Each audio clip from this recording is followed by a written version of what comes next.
how's it going? Very late tonight because I've been out all day. I hope you're good, enjoying your Saturday. S-Pulse, S-Pulse. I thought we'd jump straight back in with Shadow the Beast because I've kind of been thinking about it today. I was really getting into it. I don't know if I can finish it tonight, but I sort of want to give it a go. Do you know what? I was kind of curious to see how much we did yesterday, but then I forgot to look. So you should get out of bed if you're gonna go shred the na-na, as they say. Not sure what... do they say that? I don't know who says that, and I don't know what they're talking about. Is this a football thing? How are you? What am I doing? Hang on. There we go. I left my remote. I always leave my remote on the bed. I need it to control the temperature. Let's hit reset just for the sake of interest, but I thought it'd be nice to open with that beautiful image. Electronic Arts presents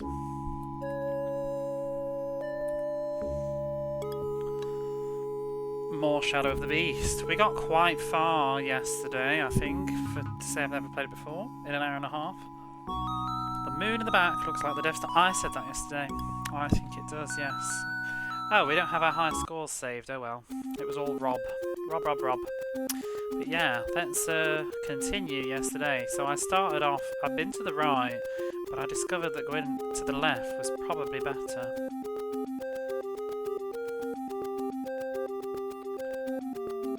Where's that boulder? Fudge.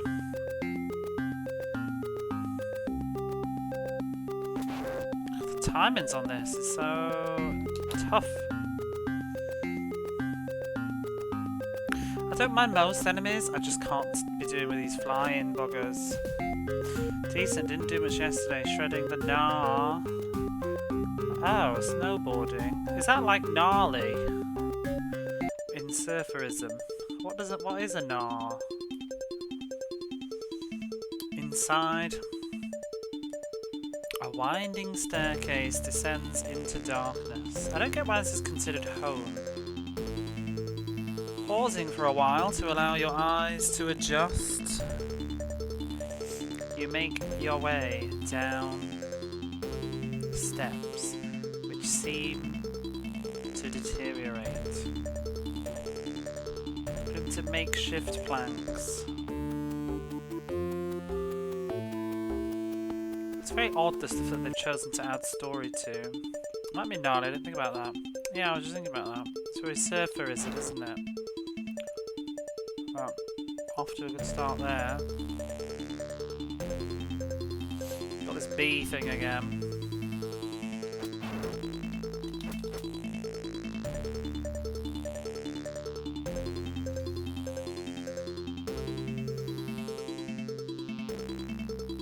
How is the audio? I think it's the same as yesterday. It should be good. Can turn it up if you'd like more atmosphere.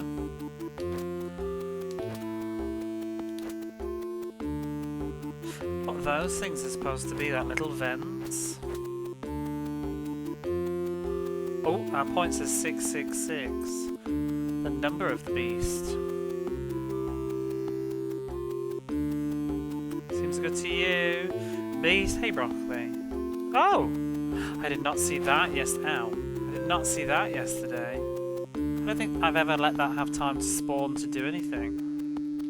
Oh my god. It's coming for me.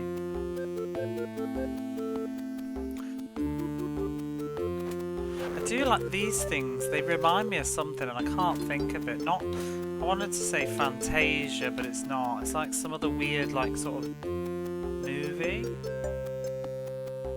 More punchy guy, yes. I've got no health left. How are you, Fishy Ash? Oops.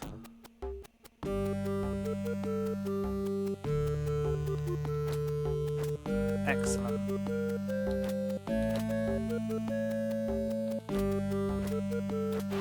Oh. Doing great right now.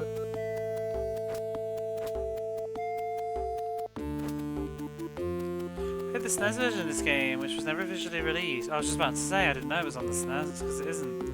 Graphics are horrible compared to the Mega Drive, but really, it's probably because I mean it suits the Mega Drive, I think. But I think there's a lot of overlap with Mega Drive, and oh shit, I've gone the wrong way. I'm gonna have to kill the boss first, I guess. Walk off there. The Amiga and I don't really know the specs behind it, but I think there's similar software between the Amiga and the Mega Drive. I think they share the similar sound as well. I think it translates better, so I don't feel like it's maybe. I think that's why European developers tend to excel on the Mega Drive compared to North American ones. I think that's also probably why the music tends to be better.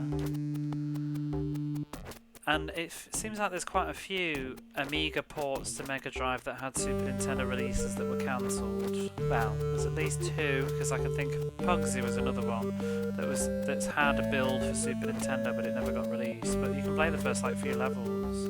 I only got 3 this weekend to unpack. I'm free to do more work.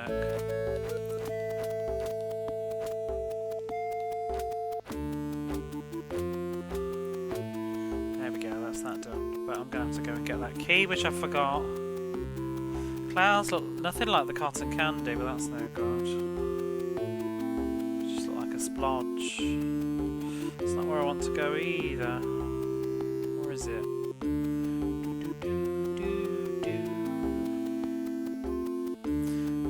A lot of stuff was on the Super Nintendo. They're like Lemmings is on it, but I'm trying to think if there's anything else. There's Legend of Galahad. I can't remember the other name for it. It's called Legend of Galahad in Europe, I think, and it's got. I think it's called not Legion, Legahad, or I don't know. And that's made by. I can't remember if it's Traveller's Tales but it's got the same staff as like Pugsy and. I'm not sure if it was before Traveller's Tales, but I wonder if that was ever going to have a Super Nintendo release too, because that's like an Amiga game ported. Wiz and Liz is Amiga and Mega Drive and doesn't seem to have a Super Nintendo port, I don't think. Or maybe it does actually, I haven't even looked. Oh, I've done you. And then you got the James Ponds, and is it? I think James Pond 2 is on everything, but James Pond 3 is not on the Super Nintendo, I think, which is a weird choice. I think some of it also just comes down to I think they realised where their markets were and when not to bother, perhaps. Brother to the Rescue was also not on the Super Nintendo. Imagine that's not an Amiga game. Imagine neither's James Pond 3, so I'm actually just talking a load of shit at the moment. I'm getting distracted. I'm talking about just European games now.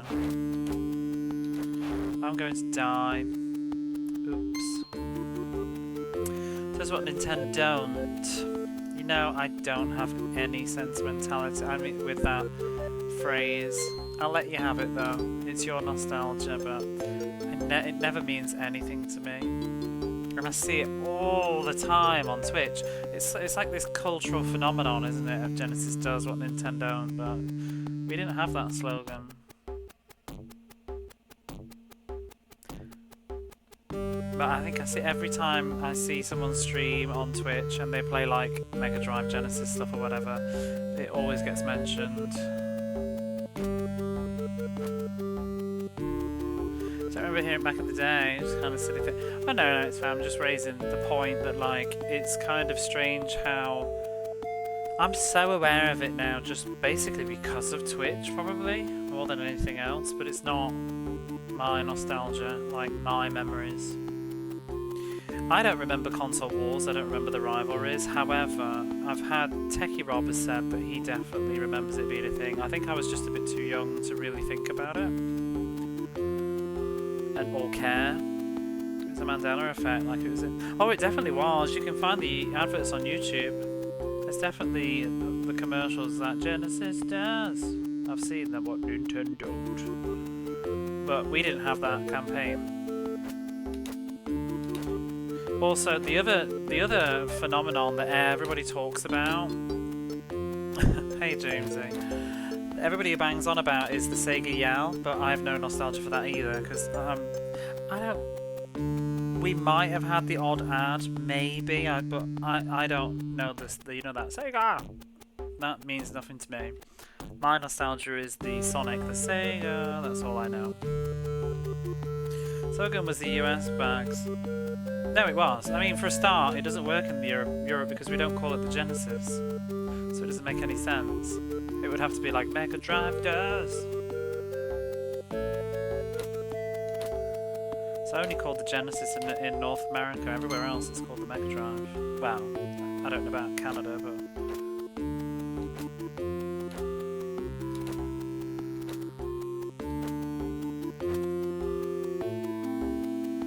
It's like, I'm not being a snob calling it the Mega Drive. It was called the Mega Drive in the country I grew up in, as well as it being its original name.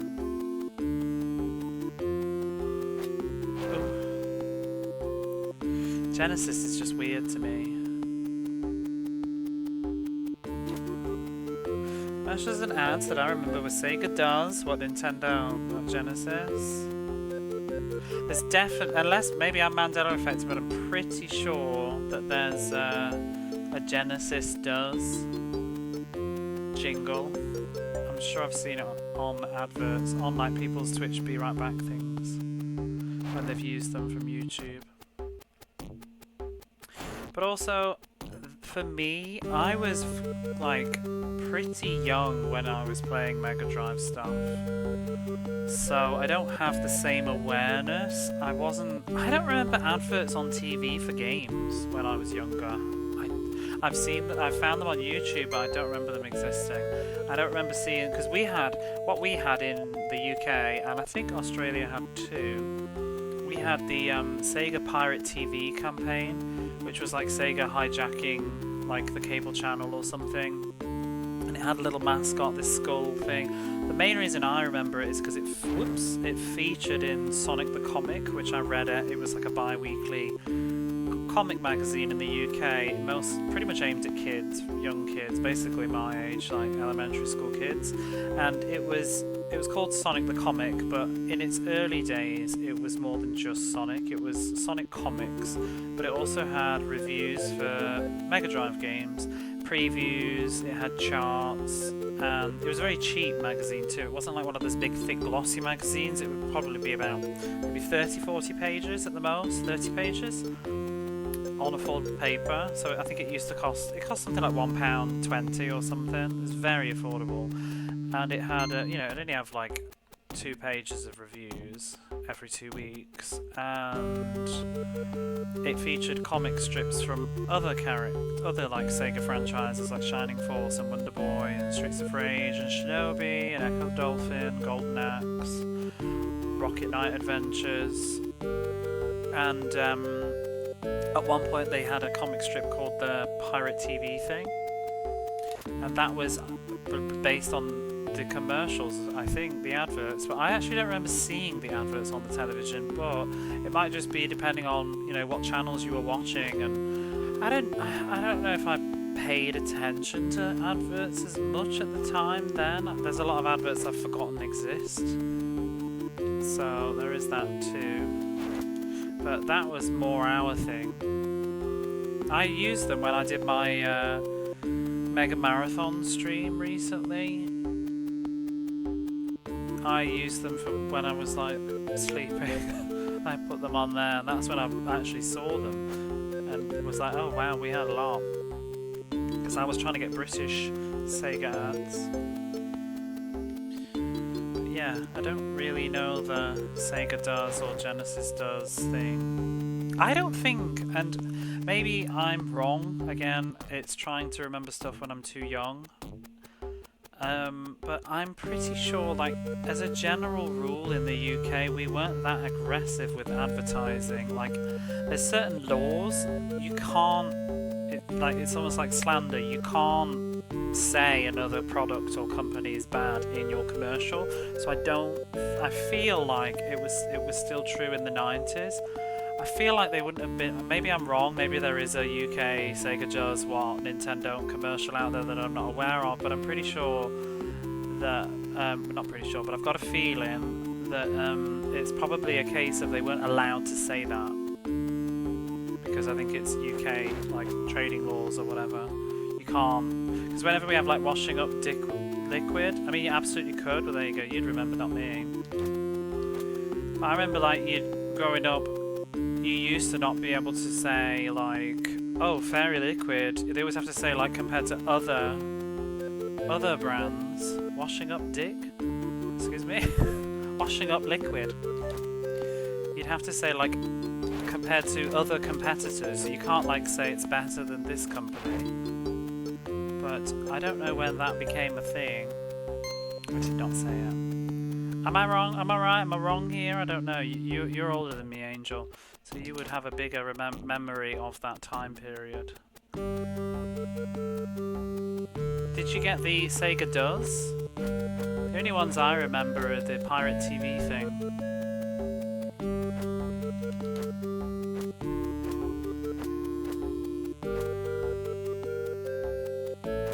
Oops.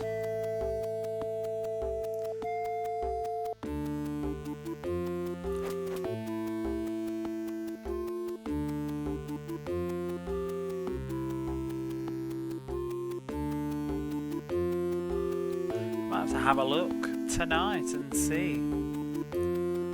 Or tomorrow if I remember, but I just don't remember this whole like Sega slandering Nintendo campaign. We got the Jaguar slating Sega and then a 90 only having 16 bits. Did they name Sega or did they just say like generically? Did they actually say like Sega or did they just say like not like those other 16-bit companies or something like that?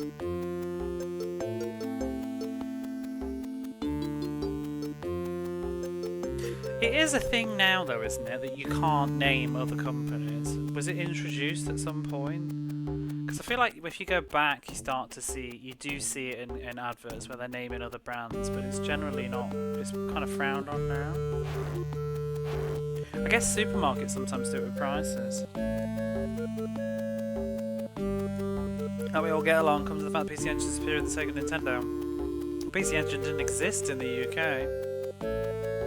Yeah, but these are print ads. Oh, well that's... Well, I'm talking about television. Maybe there were print ads if Sega does then. But like the Genesis does what Nintendo don't, is like a proper commercial, like you can YouTube it, they say it, they sing it. That's why it's so strongly remembered, I think. As if Jaguar ever, I know, as if Jaguar ever got a sale. I remember seeing an Atari Jaguar in a used store at the time and thinking, what the hell is that?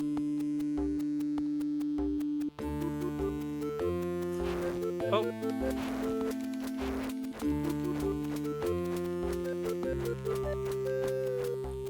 Is that it then? We've done him. I wonder if I needed that punch. If you sing your slander, it doesn't count. I only knew of one place which stocked it, ended up working there. I remember seeing one in the store, but it was like on a different floor to all the other stuff. Like, it wasn't on the same floor with the Mega Drive and Super Nintendo stuff. Sing your slander, limerick your libel. Now what happens? We're in the well. Well, well, well. Do I have any health though? Do I need to kill that boss though? Because isn't it easier to go... Like, could I not just go out the front? You emerge from the darkness into sunlight again. However, it is late in the day and the shadows are growing longer. It is also becoming uncomfortably warm.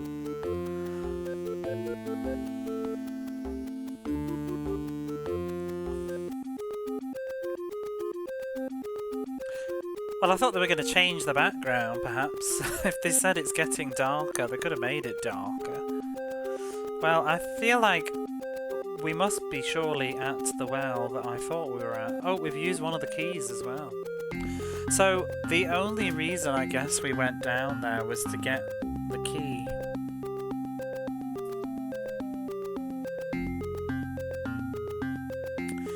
I'm just trying to think, was there like health to the left? Or health to the right? Because I'm going to die. Oh god. Oh no, we're at the start. With Cthulhu face. Come on over. Any minute those bats are gonna go! Oh, I can't survive. I'm gonna die. No, the next bat's gonna get at me. The bloody timing on this punch. There once was a thing called Atari. They all thought it would go far-y. They released E.T. We all did flee. Now you should buy our Sega Re. Apparently that E.T. thing is a load of hokum though, but I'll enjoy your limerick. That's why you don't work in advertising. Or the Amigi.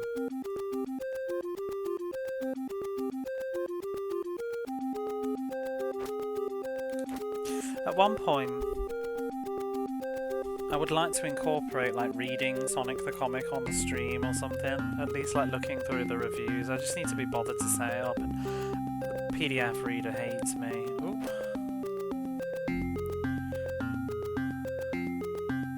But it would be fun to look at the old... because the reviews in the UK Sonic the Comic, they were so biased. Because it's clearly being funded by Sega probably. So of course Sonic is getting rave reviews. Even though, you know, it's good anyway, but...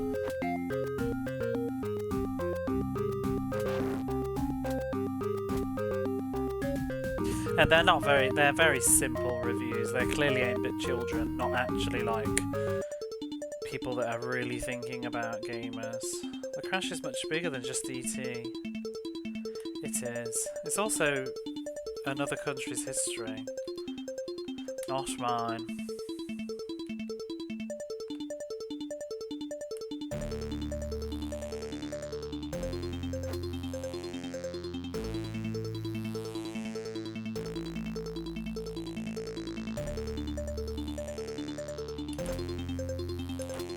So, I went to town today and I took back my copy of Phantasy Star 4 because those of you that don't know, I found out that it had a printing error on it.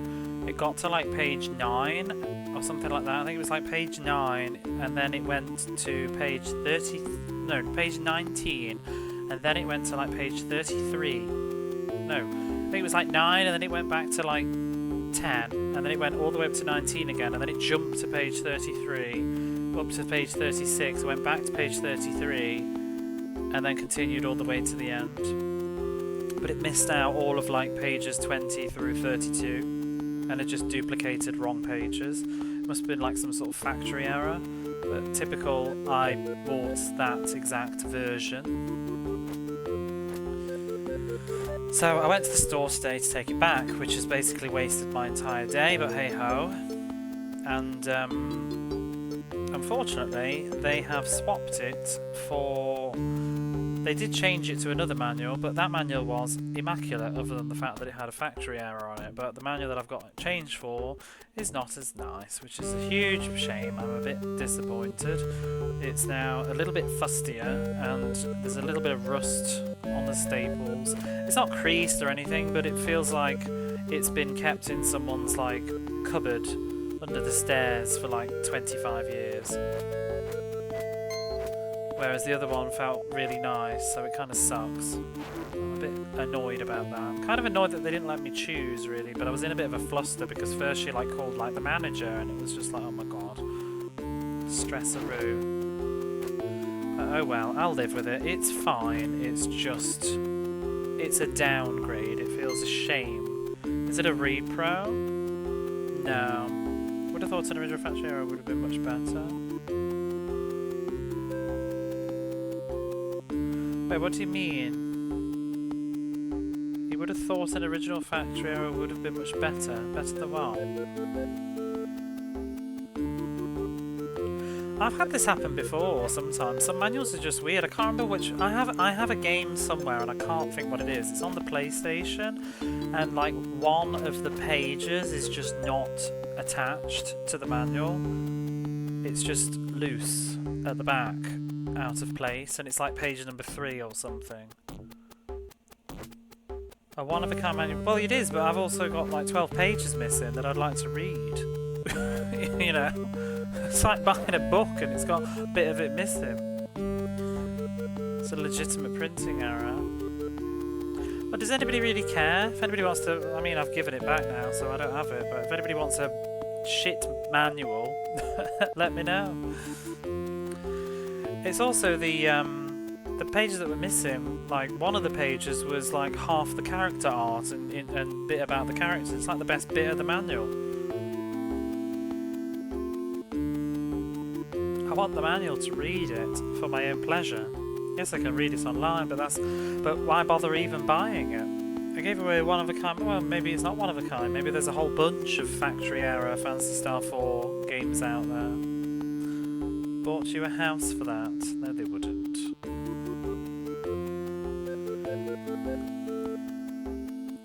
All it is literally the wrong pages have been printed twice and it's been stapled. It's not that exciting.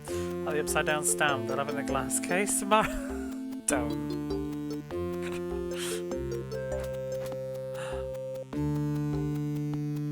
Well, I've took it back. I want a manual that functions. I'm not a collector. I like functionality. I want to read my bloody manual.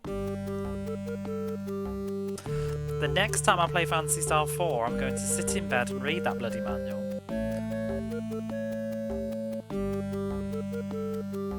It's one of the main reasons that I bother getting physical games.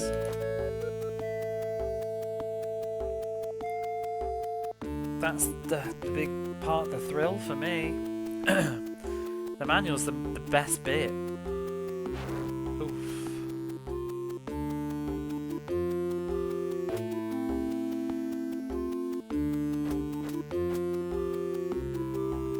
I've always liked manuals though. It's been a ritual since I was a kid. It's just, it's how I do gaming. And I miss the manual.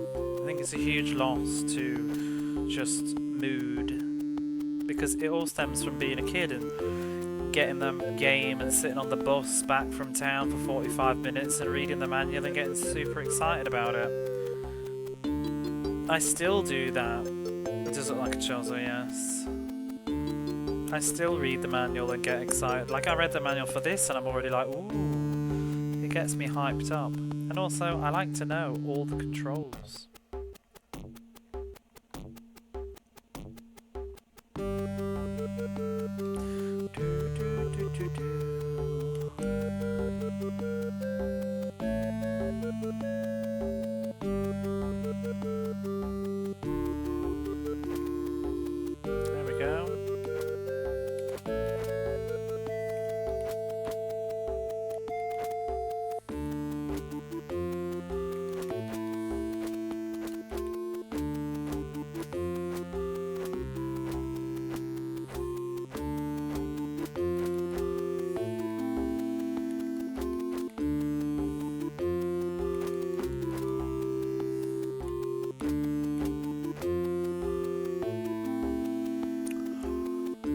Well, we had the 20p pieces years ago and idiots were fighting over the dateless ones because they were worth more. I was running a pub. I opened all the... I love how, like, every time you speak at the moment, you've, like, in a different profession. I opened all the bags of 20s in the safe and found 3 of them. £120 each I sold them for on eBay. Imagine buying money. Buying money is just ludicrous to me. I don't understand. It's so silly. Oh God! Excuse you. I was like looking. Hey Zagreb-Bister, excuse me. That Minotaur gave me a jump. I was just checking something on my phone. And I looked up and there's a purple Minotaur on my face. Okay. This isn't quite up to the Amiga version. The music's a bit poorer, but it's probably the best blah, blah, blah, blah, blah, blah, blah. That's right.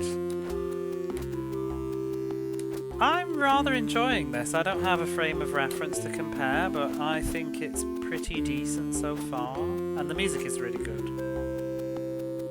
I find a lot of Amiga ports to Mega Drive tend to have really good music though, so some of my favourite Mega Drive music are games that were Amiga or just even European.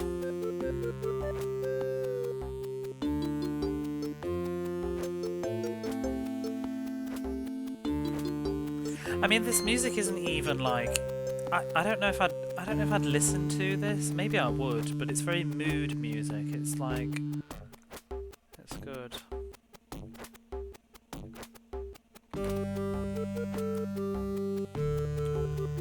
Third game's probably the best. Unfortunately, the third game's not on the Mega Drive, which is a huge shame, but I wonder if I can find a way to play it, because if I'm going to play 1 and 2 on the Mega Drive, I may as well see if I can play 3. Losing coins costs often more than their value. It's why they skip the years of production of producing pennies every year when they can take 3p to make.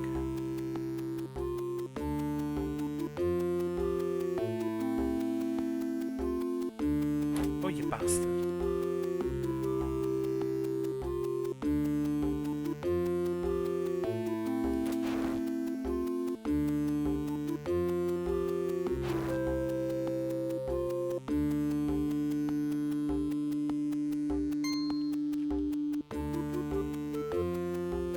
No, I didn't get a port. It's a huge shame, especially because it's like sort of concludes the series.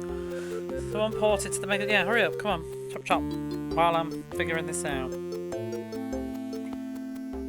they probably can, but I'm a bit of a stickler for official. Even if somebody did do it, I'd still. To me, it's not a real game as such. Well, it is, but it's not.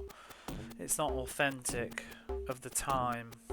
It's cool though. They've just done that with. I don't know if they finished it, but they're doing that with Splatterhouse, the PC Engine, the original one. They're porting it to Mega Drive because the other two are on the Mega Drive. I'd like to play that now that I've played it on the PC Engine already. I'd like to play it. But if I was going to play Shadow the Beast 3, I'd probably want to play an original release of it first. I'm gonna die again. Is there any? There's some health coming up, I think, but oh, phew. If it had mine with all the correct pages, maybe. I am thinking of buying this new Mega Drive game that's come out, which is a shoot 'em up, and it has a manual, and it is actually it's an old game from the early 90s that was cancelled and unfinished, and it's been finished and been released. That excites me, but what doesn't excite me is how much it is on Amazon at the minute. And it comes with like a soundtrack, and I don't want the bloody soundtrack. I just want the game. So I want to find PS Solar. Isn't that like crazy expensive now? I've heard real mixed things about that game. It looks nice, I'd like to play it. I mean, I have it on the PlayStation 4, but I'd like to play it on the Mega Drive. Oops-a-daisy. I've heard mixed things though. I've heard some people say it's actually not really that good. I think it's just, it was one of the first sort of games to do that idea of, you know, like being on an old platform. But some people say it's not actually that great. It looks nice though.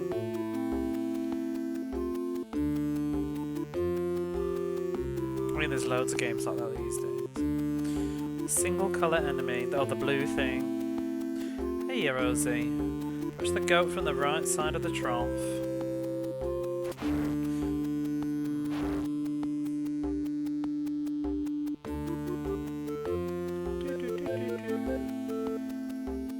Wasn't there something I was going to add to backseating? Was it from the manual in this? I can't even remember now. It sounded quite pushy. Oh, we got health back, that's good. Never found it though. Alternative means you just want to play it. I mean, at this point, it's perhaps fair game, isn't it? I don't know. I mean, this new shoot 'em up that's just come out, I wouldn't in good conscience feel the same way about that because it's brand new, and if we don't support these things, they won't happen. But if you, I mean, can you even? I don't think you can buy PS Solar anymore, except for like digitally on like Switch and stuff. I would assume they don't produce it. I own it digitally. How's life in the shadows of an unspecific beast? I mean, I made a teensy bit of progress. Where am I? Oh, I do need to go this way. I wonder if you actually... I'm assuming you do need the power punch to kill that boss, but I've not tried without, but I'm assuming you do. Is your character a pterodactyl?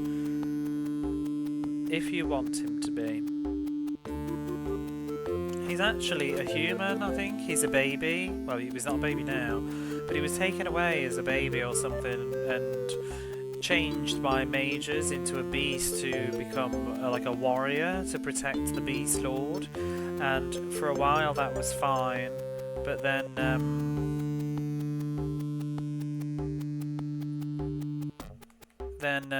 your memories came back and you've remembered that you used to be human. I honestly can't remember if you do. I think it just makes it more viable if nothing else.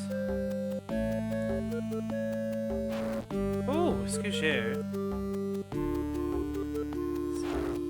Oh, don't tell me please. I don't want spoilers, thank you.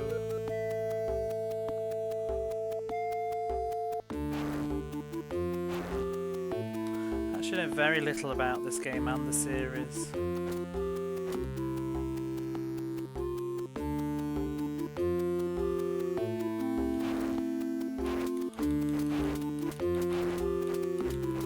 This is not good when that spike is under your arse. I've got no health again. I remember even looking at the website a decade ago and it being unavailable. I wonder if they even do anything.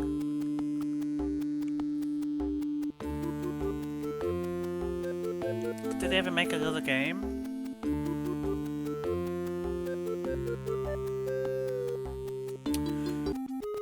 So yeah, I took my I've got to survive. This is the bit. I've just got to survive this.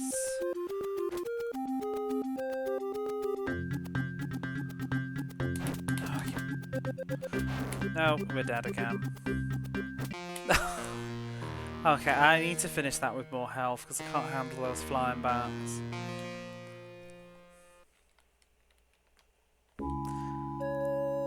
Much better than the originals. We didn't get any ports. Oh yeah, I've heard about that. I might have to get it.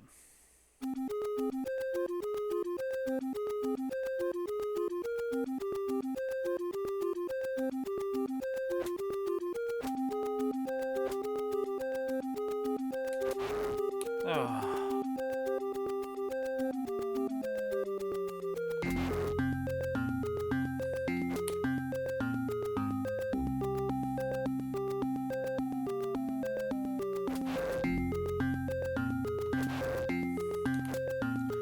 It's easier to practice. Does it though? Because punching things in the face doesn't get any easier. Thanks for the follow.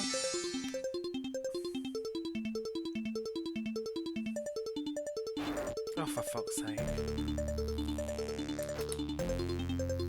I'm not too bothered about the beginning bit because it's quite generous with giving you health early on, so it doesn't really matter. There's specific parts where I need to have health. I'm gonna die now that I've said that.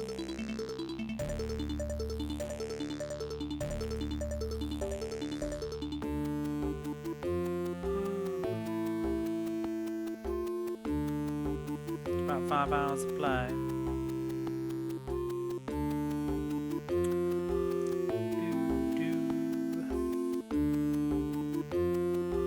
Which way to go?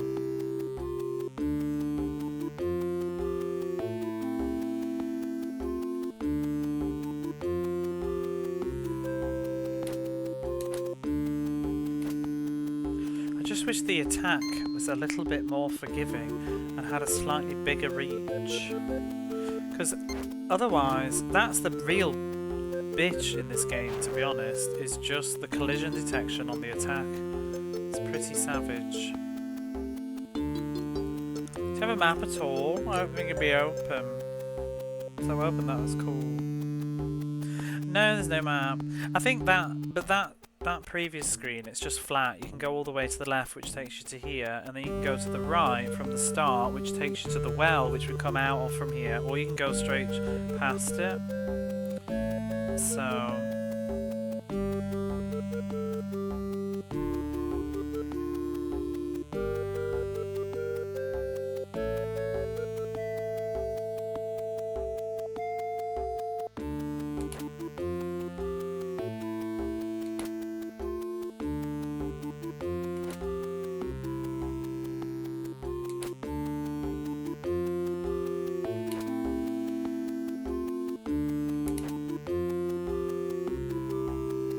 Woo! Yeah, just be careful what information you're saying, please. Although I think I actually did know that because it did say in the manual. On that one occasion. It said something about a bazooka, I think. So, it's not really about... I know it's not really a hint, but I kind of want the surprise because I've never played before. Because I actually do know nothing about... I've never watched like a Let's Play or anything. The only thing I remember was it used to be on the TV a lot, like it had because of the graphics. So it's quite nice to be surprised. All I know is I've read the manual and that's it. I'm just trying to figure the rest out. I mean, if I get absolutely stuck, I come to a point I will probably either ask or look it up or whatever, but I tend to like to try lots and lots and lots before I get to that point. It reminds me a lot of The Immortal, and I did all of... I think I did the entire The Immortal without checking. The only thing I used was the manual, which had like sort of hints and guides in it. It was really fun to figure it out that way. The hardest part was the end.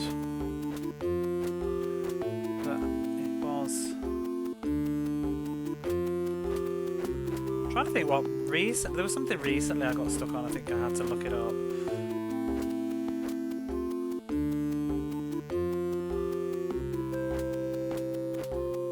Doing the Wipeout games. I'm very familiar with Psygnosis, but they're kind of also just a big publisher, especially in Europe.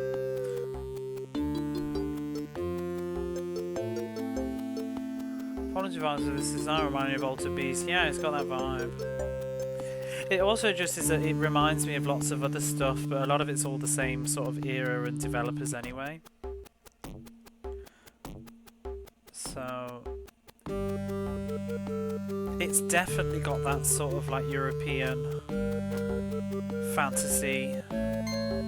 It even reminds me of like kind of just, you know, like fantasy art and stuff from like the late 80s, the 90s. Like, but I didn't read them, but my brother was a huge reader. I was too young, but I used to look at the covers of all his books and things. But you know, just lots of books from that era and fiction.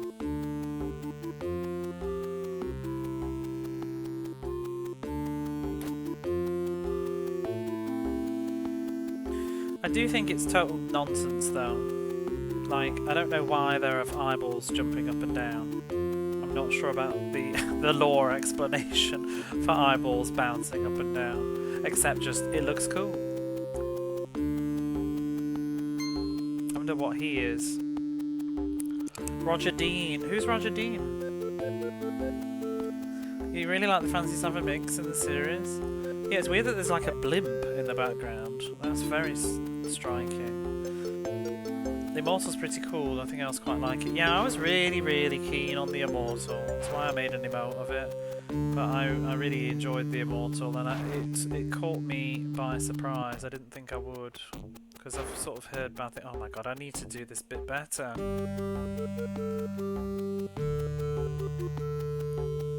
I think a lot of it for me with the Immortal was I just enjoyed figuring it out. I like puzzle games. I like doing things like that. It was fun. That's why I've kind of been enjoying this. Because if you take all of that away, just as a game, this is kind of jank. If it was just a straightforward action game, you know, you just going to the right and attacking things like Alter Beast or like Fist of the North Star, whatever, this would be pretty shit. But I'm enjoying the sort of openness of it and the ambiguity of it and not really having too much. It's very abstract as a game and I quite enjoy that. I am getting a bit tired of doing this opening sequence though. I kind of wish it had like a checkpoint or a life. I don't really feel like I'm benefiting much from replaying this sequence over and over again. Mostly because the gameplay doesn't feel good enough to warrant it. Because, you know, I'm very familiar with replaying games after you die and get a game over, but they're usually a bit more fun. This is just getting a bit tiresome. I want to get to like new parts. But it does, I suppose it does add that sense of pressure. Because like when you get to a new bit you do start to feel like, oh my god, I don't want to die. The collision is really bad though. Like sometimes you really can't get away with much. Hey, Psygnosis. Game demands that you master this open sequence. I can't even master it though because the action is so clunky. Like I'm always going to take a load of shit from these guys. And I know they're coming. I'm ready, but I'm still going to miss and get hit like 3 times.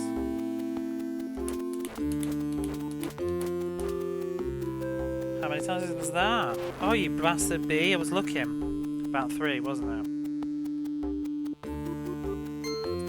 What is a hitbox? We're a walking rectangle.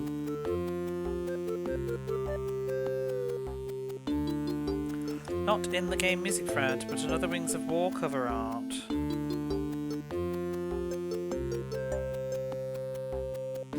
He did?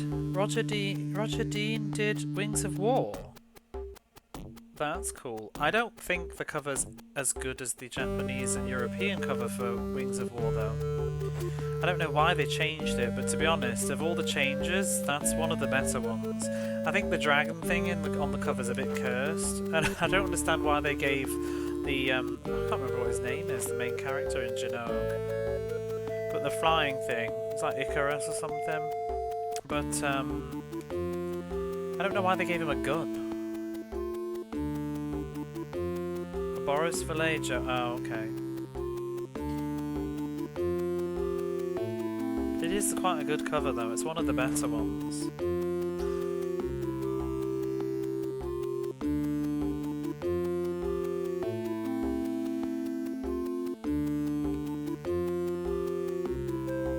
A lot of cheap gotchas. Yeah.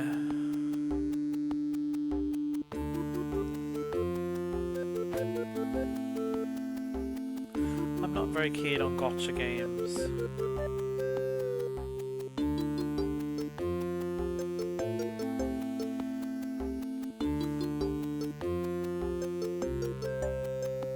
I'm mostly familiar with Shadow the Beast from playing Lemmings as a kid. I mean, like, what is this bit? Is it even like on a timer or what? Sometimes it just feels random.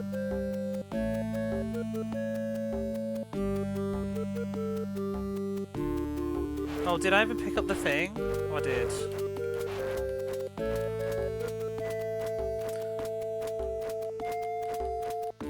And even that feels kind of clunk, because your safe spot has a bloody great big spike underneath it. Sometimes. We're out of the well, though. Have I got a bit more health this time?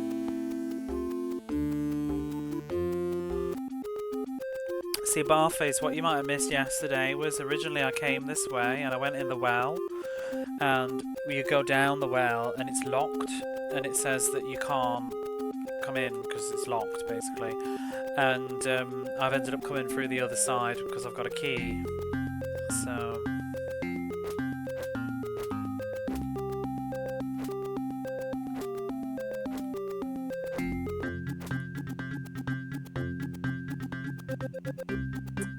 He's very irritating. Urgh. I love that enemy. So listen, get my health back here. But then we're gonna arrive at a big castle place, and I don't know whether to go in or keep going to the right.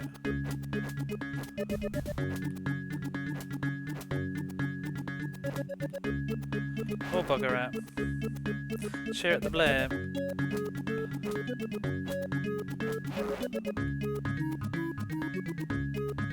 Is that a tree? Ooh, a tree monster.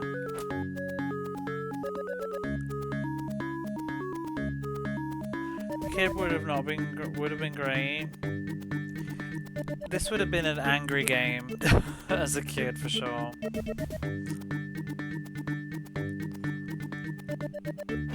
Probably would have had a similar experience that I had with Another World, where I never played any of it.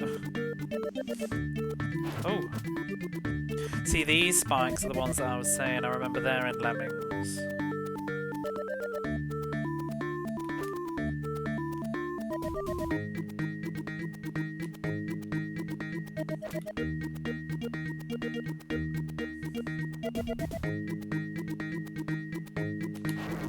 Little shit.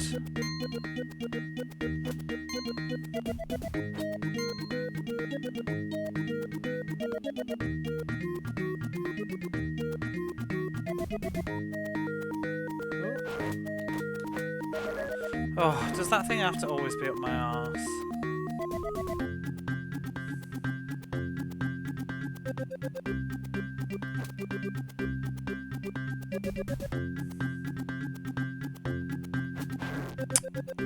Really?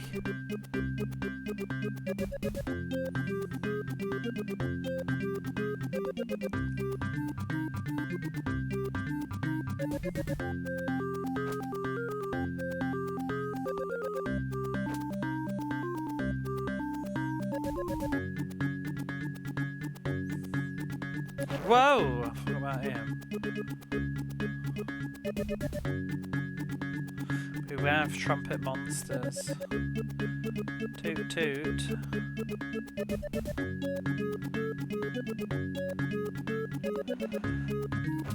Oh.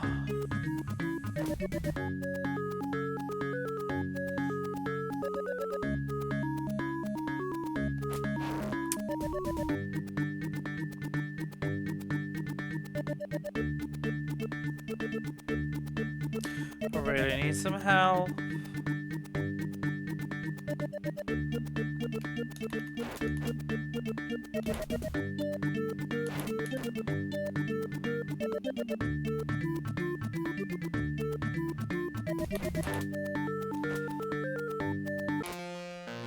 Look at tons of Simpson memes. There were a few yesterday about Mario Kart being $90. Yeah. It's a lot of money.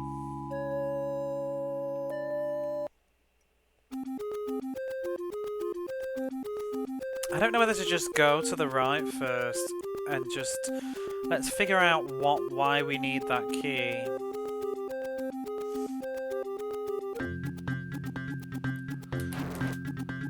Because I'm just bored of redoing that beginning bit.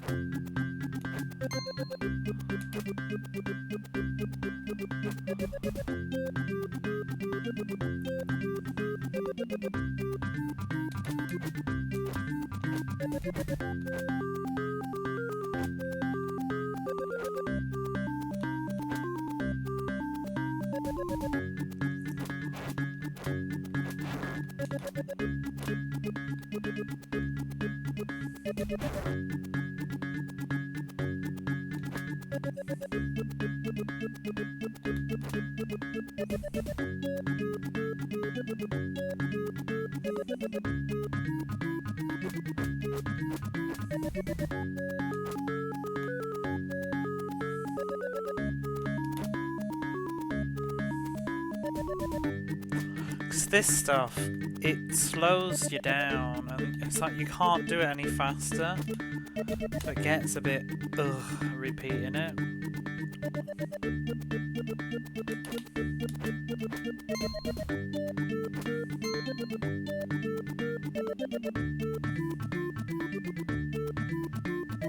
But why couldn't this have been my run?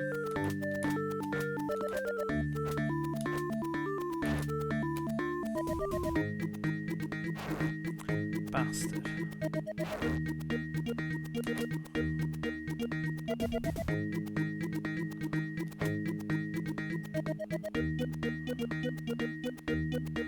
A woman selling a candy dish, which is like it's Mario Kart now, $90.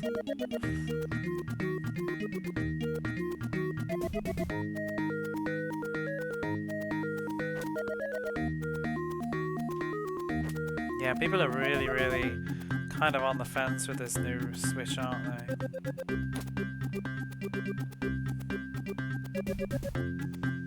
I really want a way to like jump over this bomb. Oh. Don't want to wait every time. Oh my god.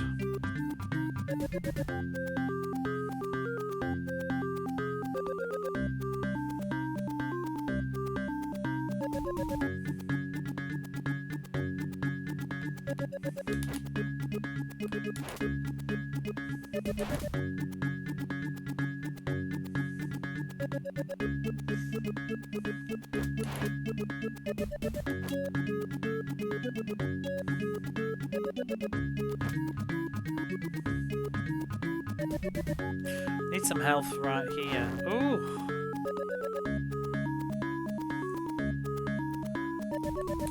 Takes forever to get back to here though. I switched 2, then I watched Pro and now I don't want to switch 2. Don't you want to chat with everybody?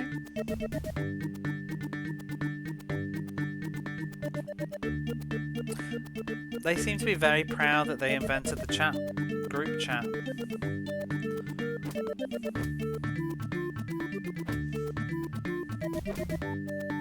Can't help but feel like that's the moon, don't you think? I guess it's just a circle, but... I shall keep going this time. Oh, I forgot we get this torch. Oh, and I can't go any further. I guess it's not that open then. So I actually can't go beyond this point. So we must have to go left first, do all that, get the key, then come here. You've got your own C button. Oh my.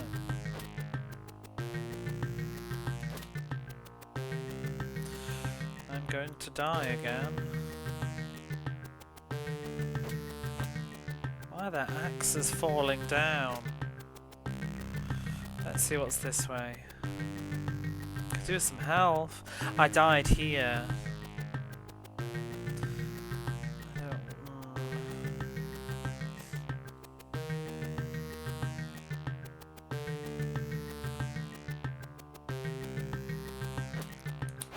Did you need to respawn, you bastard? Oh my god. God. Takes ages. And then no progress.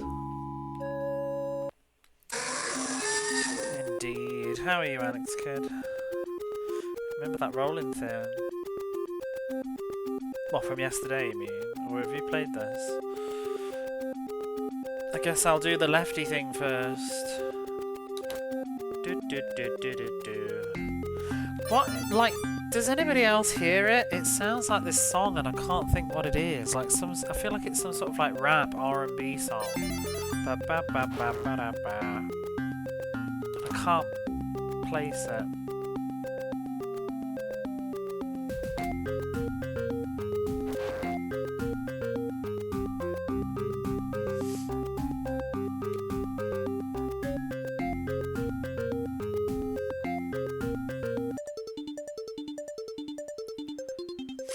Time you didn't appreciate the whole exploration. Remember this coming out originally? Oh, we're all old here. Metroidvania thing this does and why that might have appealed to a lot of people. Metrovania didn't even exist when this came out, did it? The only problem is, and I think it's the same with the Immortal, like the Immortal was great fun to go through the very first time for me, but like, let me check, how long did it take me to actually beat the Immortal? 91 on the Mega Drive. Just get my spreadsheet out.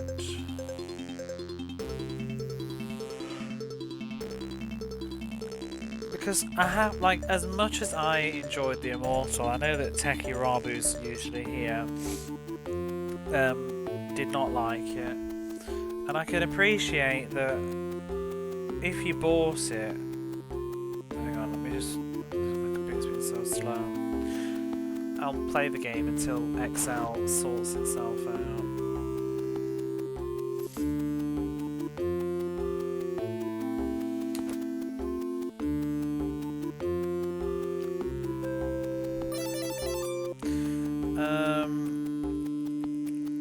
Let's have a look. So the Immortal took me 6 hours and 12 minutes to finish without a guide. Like 6 hours. It took me 2 evenings, 2 little evening streams. Imagine you spent like £39.99 or whatever on it. So...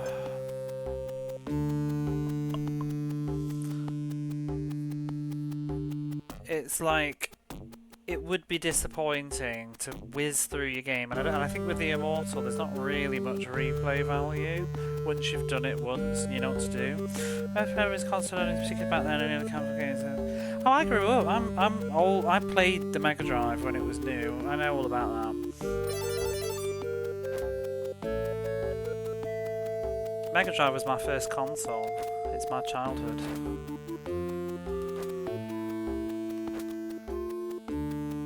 Where video games began for me,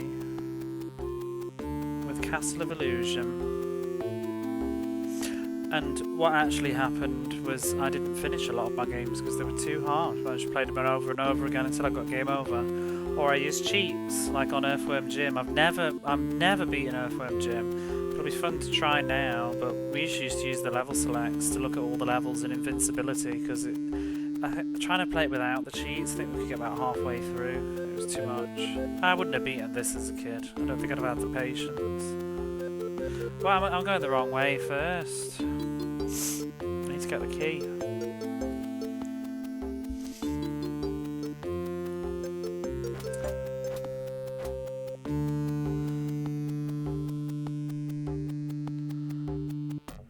And I'm certainly familiar with Mega Drive now because I've done 215 games before this.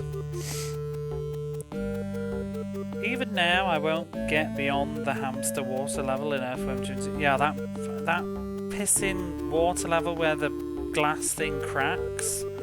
Oh, that's Earthworm Jim 1, right? Isn't it? Where you swim around in the fish tank, kind of thing. And if you touch the wall, it gradually cracks and then you drown.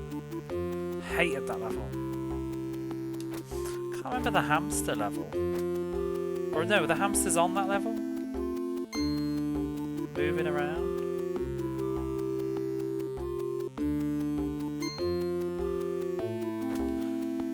But yeah, I mean, I feel like almost at this point I could probably say, slightly confidently, that probably beating more Mega Drive games than most people I'm talking to right now. Just because that's all I do. I bet I've beaten more Mega Drive games than you, Angel, now. You know, you write down all the games that you've done. Do you write down, like, have you looked how many you've done on each platform?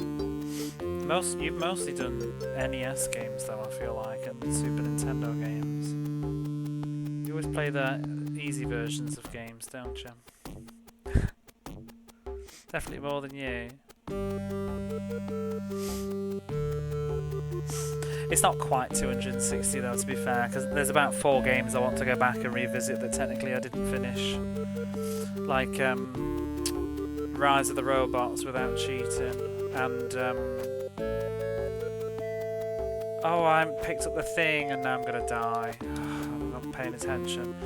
See if I can do this without... oh, it's gonna take forever though.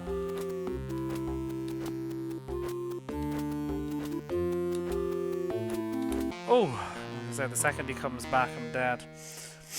Rise to the rowboats. Why does everybody hear me saying nonsense?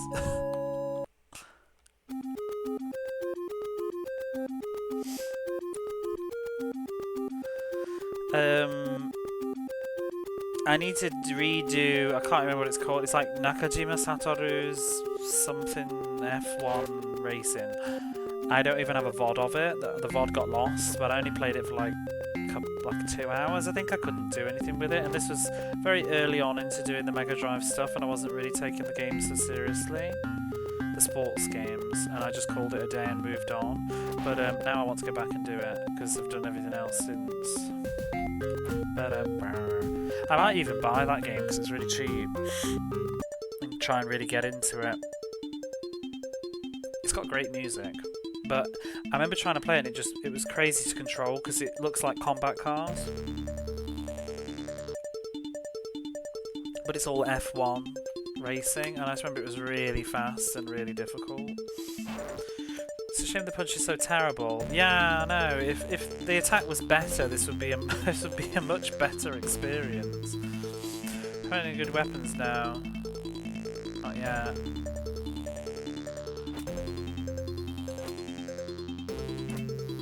The only thing I got is that projectile attack, but it disappears on like a timer pretty much. It pretty much disappears once you've used it on the boss. But I originally found it and went a different way first, and it still just wore off anyway, so I can't remember. I was going the wrong way. I don't want to go that. No, wait, yes? Maybe.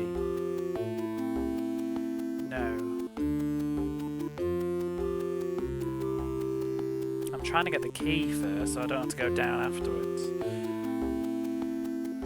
You only discovered an NES in the last 20 years or so, because hardly anyone had them in the UK. Yep, that's my experience. Although Angel Interceptor's a bit of a NES person. The NES is a little bit before my time, and nobody I knew had them lying around, so I never used one. I still to this day, I've never played an original NES. I've never played one. I don't think I've ever seen one.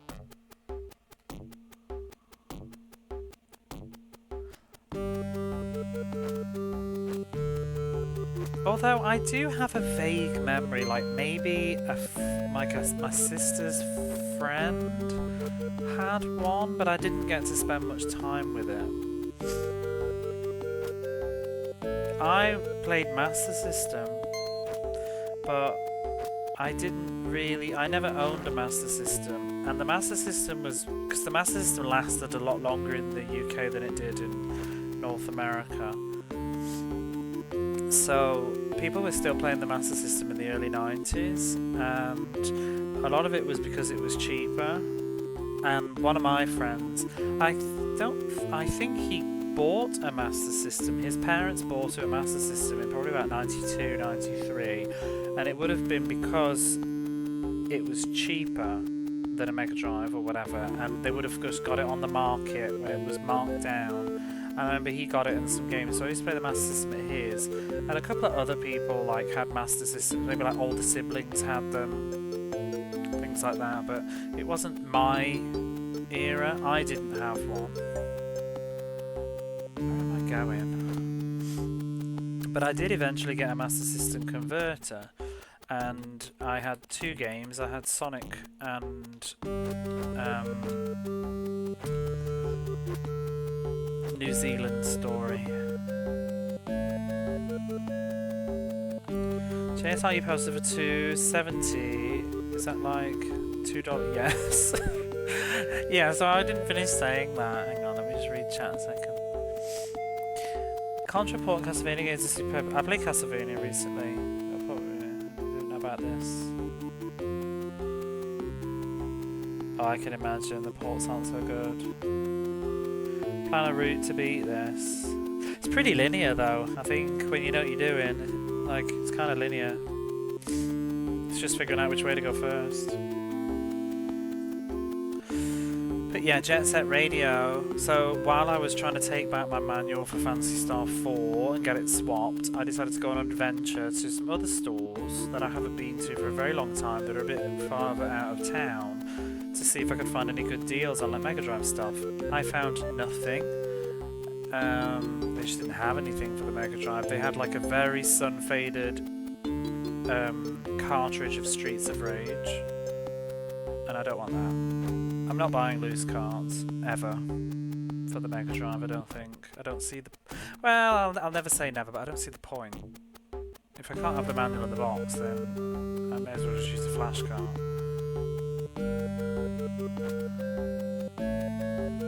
But while I was rummaging around, I went in this other store, and they had nothing of interest. Well, nothing that wasn't like expensive. But then I saw in the Dreamcast section, they only had like a few Dreamcast games. They had Jet Set Radio there for 270 yen. It was like 290 after tax. 290 yen, and it was labelled as just like video game. It didn't even say what video game it was, because sometimes they do it with stuff so cheap they don't even bother with it. Where does that teleport plonk me? But yeah, it is not worth that much. It's definitely an error. They've just priced it wrong. Well, I think they've just not put the right sticker on the right game. Needs an extra 0 at the end. Jet Set Radio is about 3,000 yen, or more. In a shop, online it's about 3,000 yen. In a shop it would probably be more like 4,000, 5,000 yen. But it was 290 yen, so I thought, oh well, thank you kindly, I'll have that.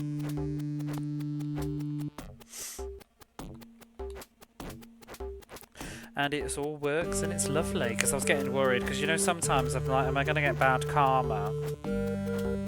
I think I did get bad karma though, because I ended up with a bad Phantasy Star manual, but well, it's not terrible. It's not bad, it's just not like, it feels 30 years old instead of feeling brand new. Kind of holding my breath, the cashier doesn't realise mid-checking out. Oh no, I was doing that, but yeah, the cashiers, this isn't a game store, this is just a second-hand store. There's chainsaws all over the place. You can flog your stuff. I told you about it. It's called Book Off.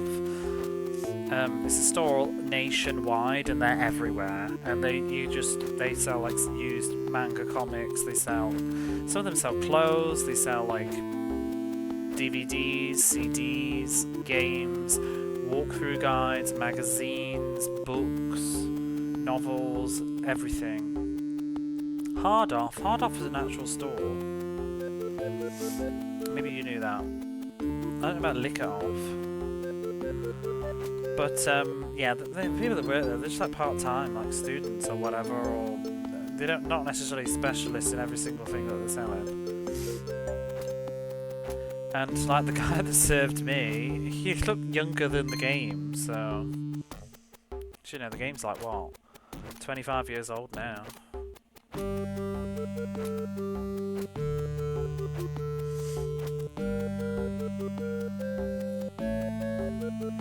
Oh man, I lost this horse. I lost this brings a good low. Well, to be honest, I feel like it's karma for all the bad times that this chain store has sold me games that have had like manuals missing or have been resurfaced, and they don't say so. They never say so when they resurface it. But if the manual's missing, they're supposed to put a sticker on the front that says that the manual is not included and it's sold for a cheaper price. But about 4 times now I've bought, because you can't look inside, and I always feel really awkward because some people, like, because it is just people doing part-time jobs and stuff, so it's all sorts of people like students or whatever. Some people can be really fucking arsey, like if you want to have a look inside or check the product, because they just think like, why are you being such a like nitpicker over 300 yen? But it's like, because I care about what I'm buying. But sometimes I just buy it because it's too much of a stress. If it's expensive, I'll ask to look. I feel like it's more reasonable. But the amount of times like I've got a PlayStation 2 game home I mean, sometimes I'll literally open it up in the car park and check at this point because I'm getting sick of getting home with the PlayStation 2 game and I open it up and there's a pissing manual and they didn't say so. And the thing is, yeah, it only costs 300 yen and that enemy just pieced out. It only costs 300 yen and it's like the subway fare for me to go back to the store is going to be more than the game itself. So it's really just putting me out of pocket and it's a total pain in the arse. So I see it as karma for all the times they've dicked me about with no manuals. So I bought Pokemon Black once on the DS and got home and it had no manual. I've still got on behind me, I have Mr. Mosquito on the PlayStation 2 that I bought and it's got no manual. And it irks me no end. So I will have my $3 Jet Set Radio, thank you please.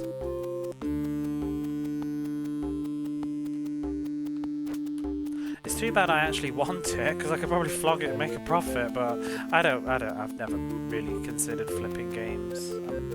I buy for myself and that's it, and I only need one copy. And I've never played Jet Set Radio. I've always fancied giving it a go. I've seen it. I remember one of my friends had it and I went over once and they were playing it, but it was one of those times where like it was really him just playing the game and I didn't really get to play it much myself, and even when they passed me the controller I didn't know what I was doing. And I've never kind of enjoyed games in that sense. Sometimes, you know, someone just gives you the controller and lets you play for like 15 minutes. I kind of can't be arsed because I don't know what I'm doing and I can't invest in it either, so I'm just like, yeah, whatever. He had a demo of it once. Yeah, it's pretty iconic Dreamcast, isn't it? So it's always sort of appealed to me. The Japanese version's a bit different though. There's two versions. I've got the base version. I'm kind of not too arsed. There's one called like Dera Jet Set Radio, which is based off the international version. It's got like some extra music in, I think, and an extra level or two. But I'll just stick with the original. Because the international version is pretty expensive, and I don't even know how much I like the game. It is a Psygnosis Hour, yeah. It's that.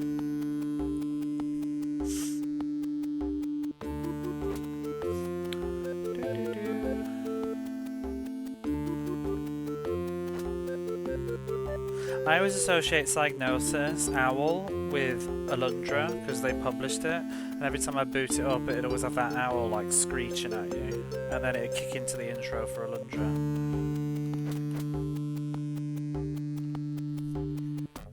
They published it in Europe anyway, or the UK, and not Game Arts.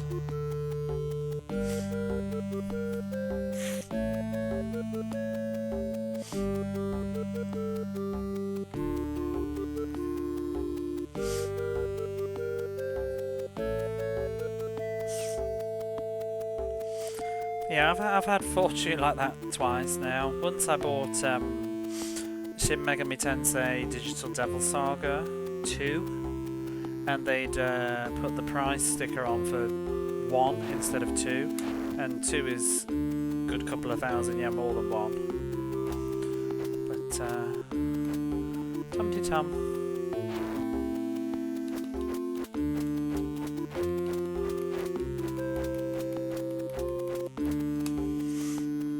And again, it's people that don't know what they're selling. I'd love to work in a shop like that, though. It's like when I took the manual back in the store that I'm in. I'm literally having to explain to the girl behind the counter about it, and it's like I've seen them sell games with the wrong cases and stuff. If I worked there, I'd be on that shit. I'd know all about that stuff. Like I'd know that that's in the wrong case, and because I know my stuff. It would be a great job to do, but unfortunately the only people that it's like a job for part-time students because they pay shit. It's a shame that you can't have a good sort of profession doing that, because I would be a really good person to work there because I'm bilingual and it's full of tourists all the time, probably always like wanting to ask, like, because they can't read anything, and like, where's this and where's this, I'm able to find it, you know what I mean? I know just about, especially like I feel like PlayStation, Saturn, Mega Drive, a good chunk of PlayStation 2, most of Dreamcast and so on. I know most of the games. I know what they are. I know what genres they are. I have a rough sense, especially like PlayStation, Saturn, and not Mega Drive, Dreamcast. I have a sense of the value too, and I'd know if stuff was in the wrong case or was missing some. I know a lot of games, if it needs a manual or whatever, or I'd at least know where to check. Because I mean, sometimes I go in there and I'll see like Sega Saturn games like on the wrong shelf, like next to the PlayStation 1 games. I'm looking at the spine and I'm like, that's not a PlayStation game. It might look slightly similar, but it's not. Buy the company, I wish. I don't like the shop, to be honest, anyway, and I barely ever go in there because it's overpriced. I'd like to work there, though. I wouldn't buy anything from it. The only time every once in a blue moon, I might just have a look, because on the odd, my Mega Drive games all came from there because they were cheap at the market, but it's only because they were really cheap stuff. So I think it's a case of they had tons of them in stock, because it's like your FIFA kind of stuff, isn't it? I've got like Super Monaco GP, Phantasy Star, Shining Force. They've had massive print runs and they're just very cheap. So, but everything else is ludicrous. And then I bought a game from there once, a couple of years ago, on the Sega Saturn called Moon Cradle, and it was about half the price of online market value, and I think it was just a case of it's like a really weird niche-y game that nobody really knows, and I think they'd just not got wind of the fact that it had increased in value yet. So sometimes you can find like a fluke, but on the whole, everything they sell is like 20% higher than anywhere else. It's terrible. It's because it's just tourist trap shit. They'll be selling like Secret of Mana for like 3,000, 4,000 yen when it's only worth like 1,500, but they know that tourists will buy it. Chrono Trigger, they'll sell like Final Fantasy 8 for like 1,000 yen. Even though Final Fantasy 8 is literally like the FIFA 98 of Japan.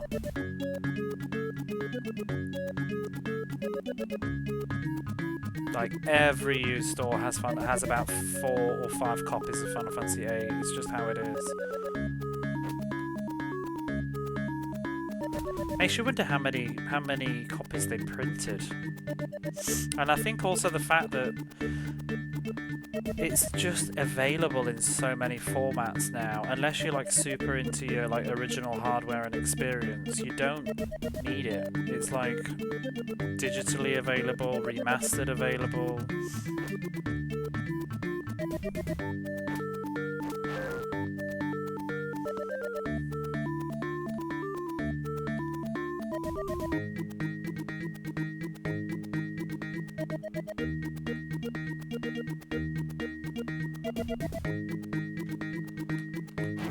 These things are kind of hard to hit without taking any damage.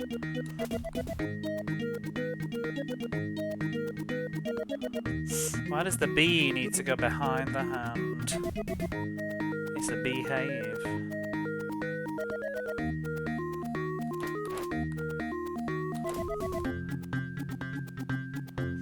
I mean, I've got 6 health, it's not great. But this sequence takes forever. What's after this?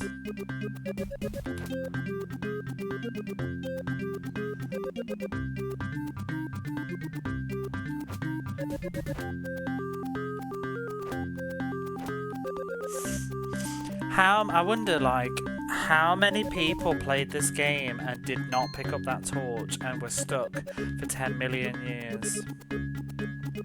I just did it as a fluke. I think I just jumped. And hey ho. But that's kind of... I think if I hadn't found it by fluke, unless there's a hint later, that would really, really irritate me. Because it just looks like the background.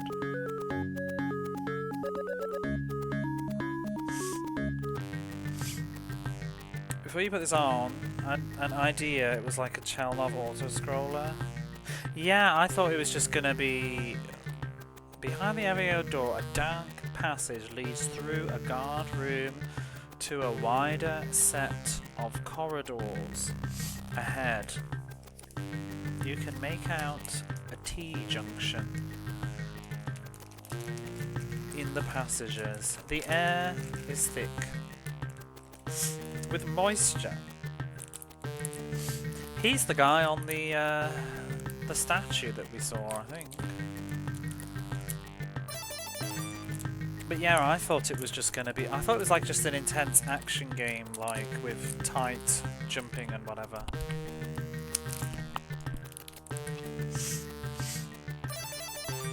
Let's see how this goes. I don't know whether to go to the right or down first. Ooh! I don't like my chances with this barrel. I don't think I could probably do much with it. Ray tracing of the beast. Hey, Tricer. It's like a very fast game whenever you're moving. But imagine it at 60 Hz. Apparently it's not optimized and it's terrible. Well, this music's good. Doo-doo.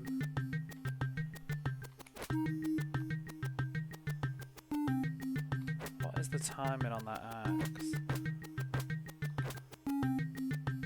Why do you have to spawn straight after? Oh, this is stupid. Thank God. Survived, but I'm definitely going to need health for that. Can we please get a health pickup?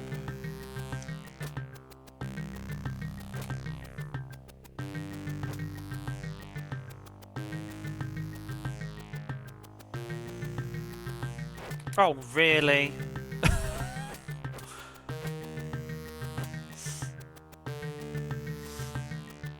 What's in the barrel making it do that? Eyeballs.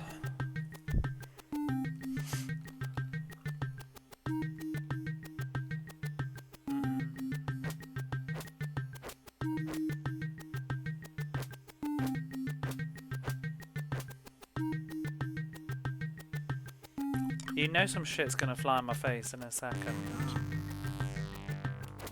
We've probably gone the wrong way. We probably needed to go the barrel first. Oh, baby. Oh, shit. Well, I'm gonna guess that we can't deal with this clown.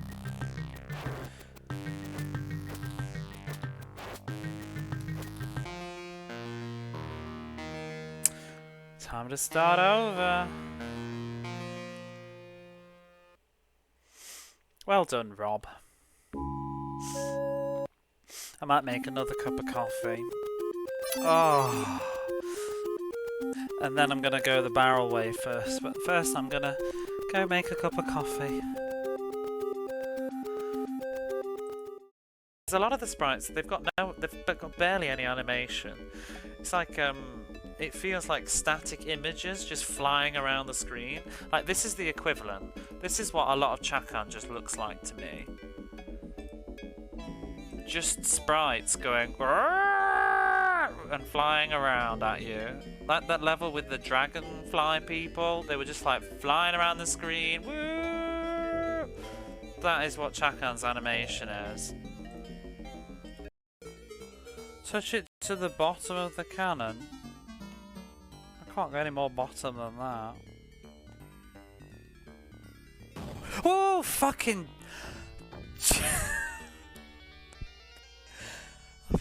Oh God! It scared the shit out of me.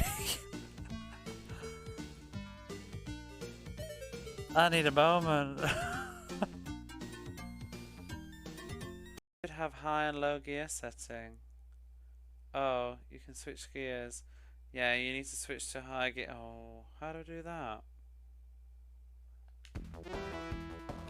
Oh, there we go. Whoa! Oh my God! What the fuck? Oh wow! So now, right. Place your bets. I'm going to die. to something that is impossible to foresee.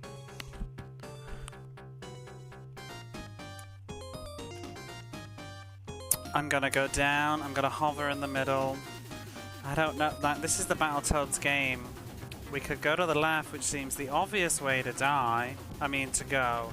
But because it's obvious, it's probably the wrong way. So what I'm gonna do is I'm gonna rush all the way to the right. Yeah, that's my plan. The Battletoads logic. Never go the obvious. Bastard. Fucking bastard game.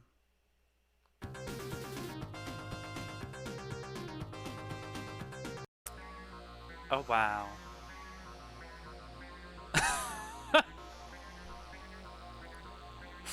Wow. This is a screenshot. Especially with this music. The Pugsy life.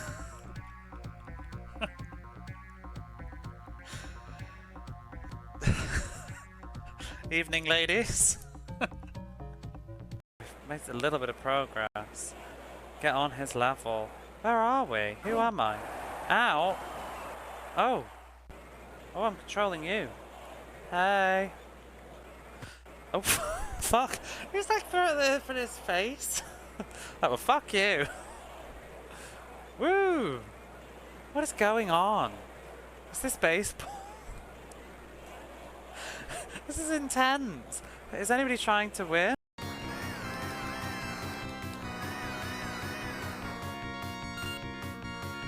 Got it full. Come on, get up. Oh, I got my blue gauge. Come on. Gonna do ya. Slingshot bomber. Off she goes into space. That's so silly. Oh, I think I finally figured it out. Oh, he's going. Oh. That hurt.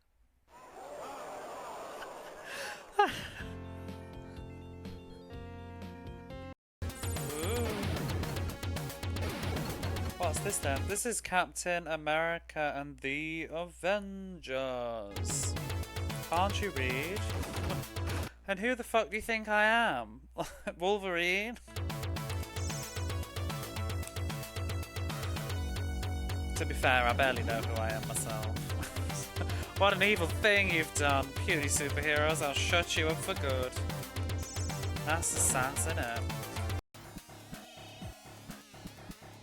What happened? Activated. Huh?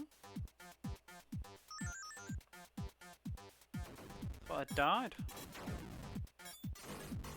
Oh. Now I have.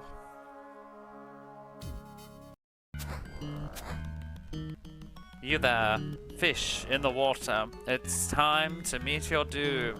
For I am Chakan, the Forever Man. Oh, how long till that gets old?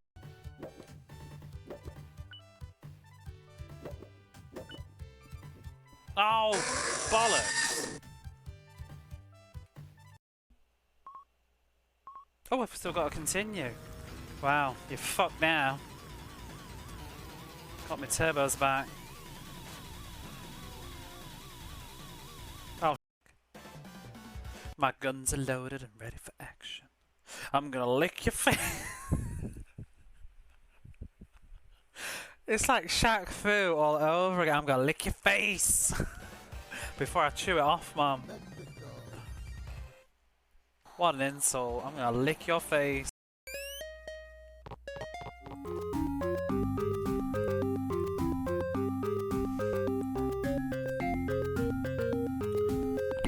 You love the game in the arcade, the Avengers. I love the Mega Drive version of the Avengers. How's it going, your mum? Oh, I'm just getting comfortable again. It's a long night with Shadow of the Beast. There's something really cozy about these games though, like, I don't know where you all are in the world, like you're probably munching on your cornflakes or whatever, but having a ham sandwich, but it's 2:30 in the morning for me. I'm like sitting in the dark with the television on, very low lighting, fresh cup of coffee in my pyjamas, and I've got this very interesting moody game to play. Kind of having fun, kind of also not wanting to do the start sequence again. Can I just run through this shit and just not even think about it, get my health back later? Probably.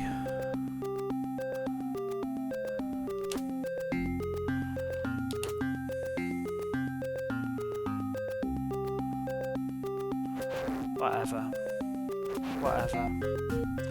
This is good wood paneling walls in the basement. There's no good wood paneling on the staircase though, apparently.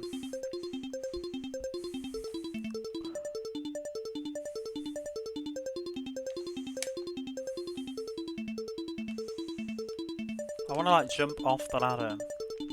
Speed it up. I would love to play the Captain America arcade game. I've watched a little bit on YouTube. See my power!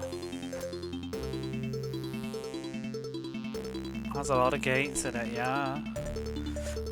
I wonder, you can see lemmings going over it.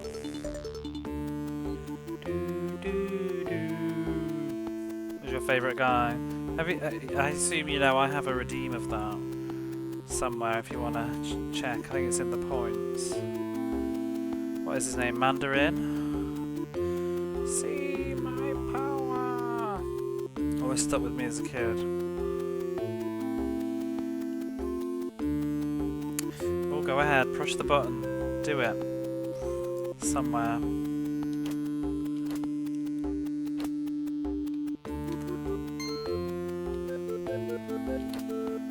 I keep meaning to add, thank you, what is it? Thank you, Quicksilver.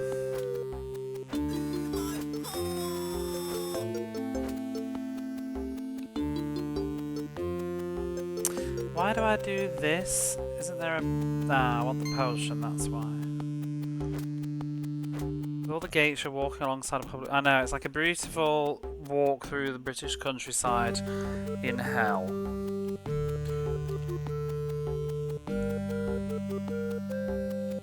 The cheap fireball is just engraved now. Yeah, if I can get the timing right on it though. He's supposed to do the whirlwind. Whatever it was. No, what does he say? No one can stop. I can't even remember now.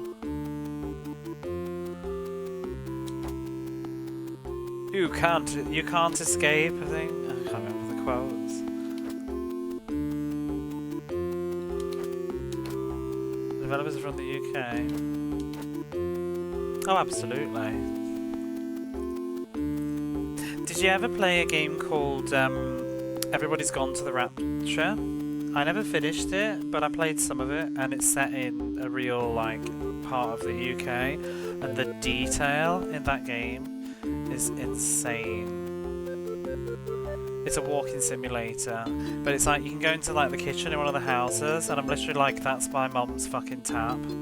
Like her faucets, her taps on her sink, like it's the same.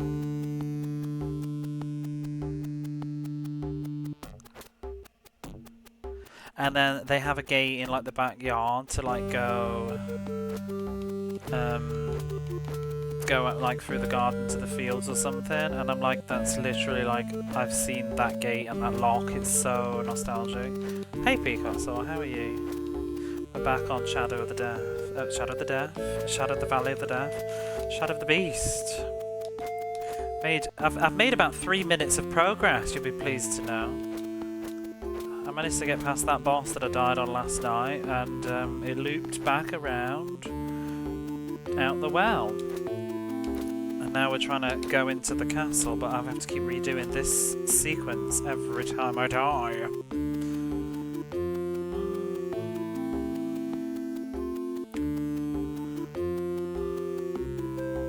I wonder if like you can kill the boss without doing this, because this would save time, not having to hit this switch and get that potion every time.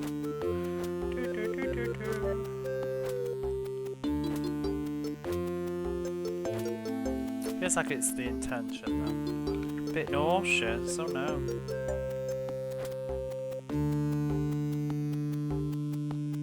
Oh no.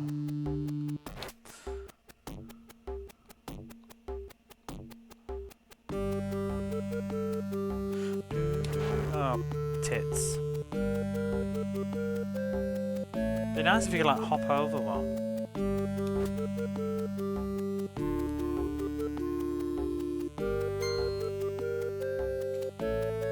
All that to get a key. I mean, do you even have to kill the boss? Like, could we not just walk out the front door now with the key? Oh, you asshole. Because you can exit from the start. There might be a ladder I can't get back up though, I'm not sure. It just seems like I don't see why we're forced to go this way afterwards, other than, I don't know, maybe killing the beast does something.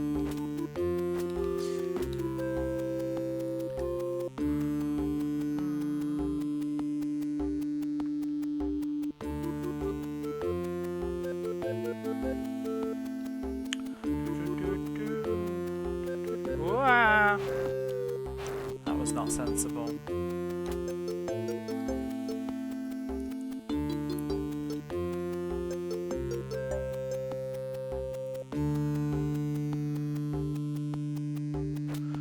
You're so lame. And they love this up-down mechanic in this game, of just some sort of obstacle going up and down.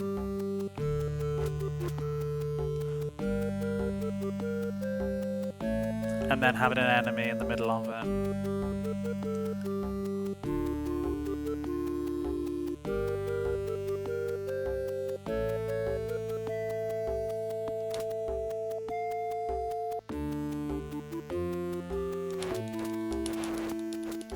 It's fucking garbage, that is. It doesn't even matter, because you get your health back immediately afterwards. Oopsie.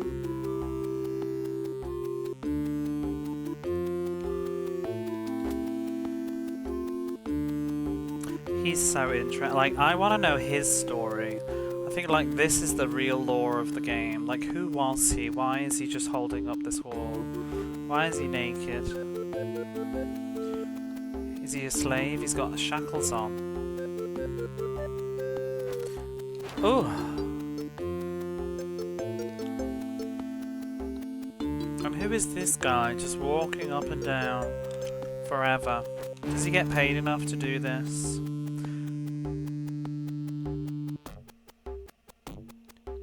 Give a hoot. Place diagnosis. Probably just that we saw. Yeah, exactly. The whole game is like definitely got that sort of a vibe. But I was saying earlier, we were talking about, kind of reminds you of that sort of 80s, 90s fantasy, you know, like covers of books and stuff mixed in. Just sort of that sort of era of fantasy art in general.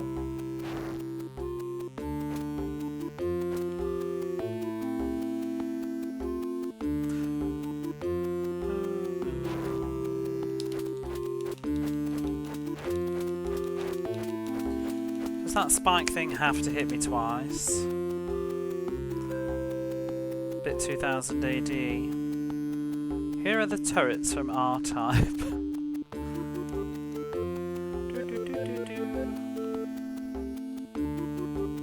Did a lot of covers for games. Yeah. Oh shit, I didn't mean to go in the well. Peering over the edge. Oh, we've read that before. I was wondering if it was going to say something else because I've been through the bottom, but I don't think it does. Makes you think of the Nemesis the Warlock.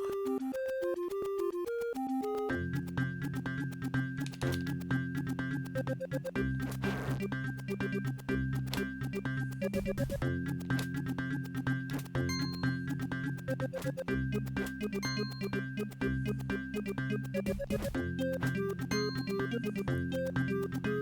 forgotten what's next. The green balls. Whee! Oh, you son of a bitch.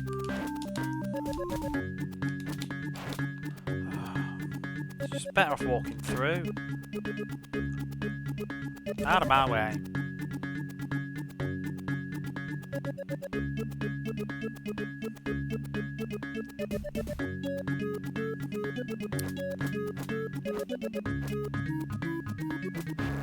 Oh.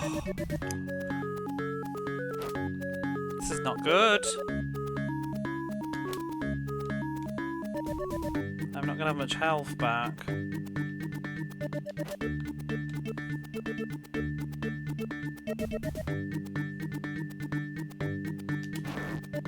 Ass.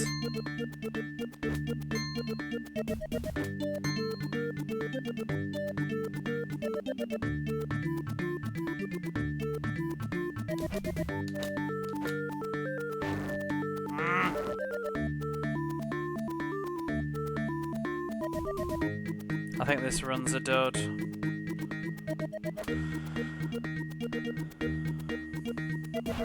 Oh, piss.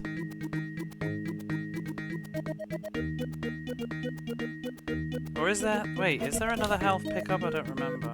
Maybe there is.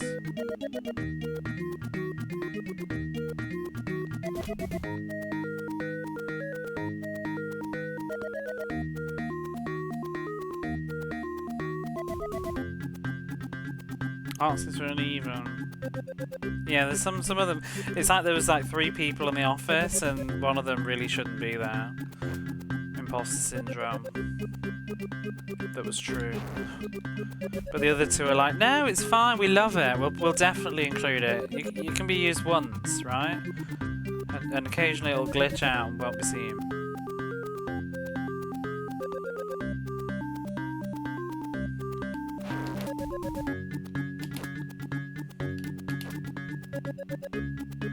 Need some health. Is there really no health? Shit.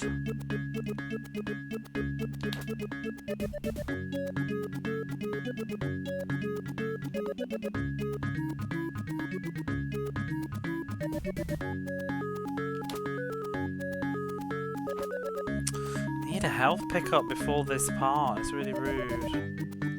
Single colour enemy is definitely that guy.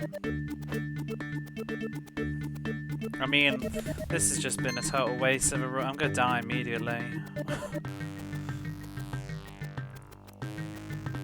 There's nothing else to do here.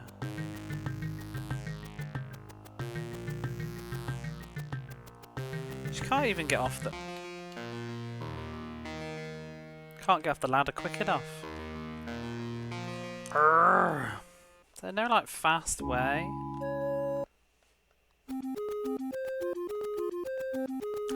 Urgh.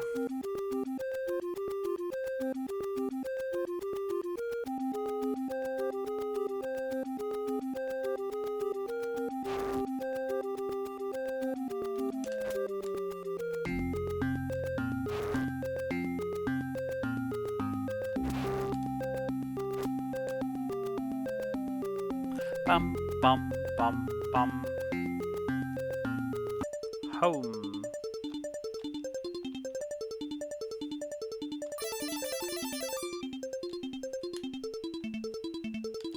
Climbing down ladders is what's really slow. I want to just jump off and fall down.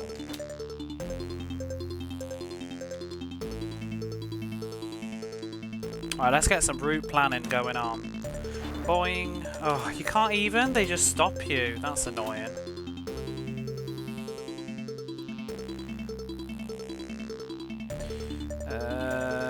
It's not that way, is it?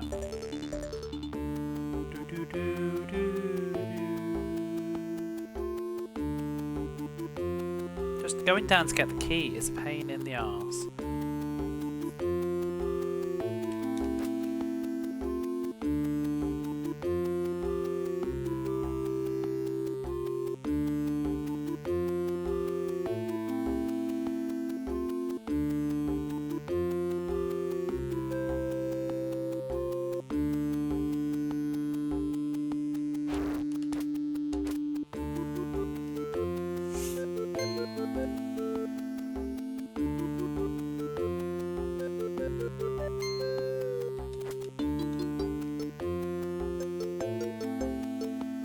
because that health pickup's there, you can sort of just like not even bother with the enemies beforehand.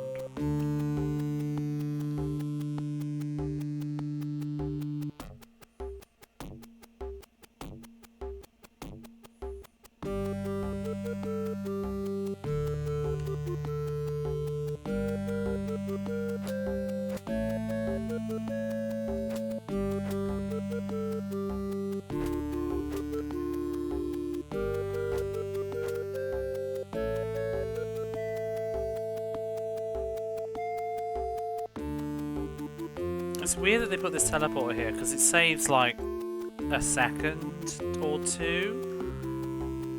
Because it takes so long to do this woo-woo effect. Oops, helps you go the right way afterwards. And all it does is like saves you like climbing up 2 ladders.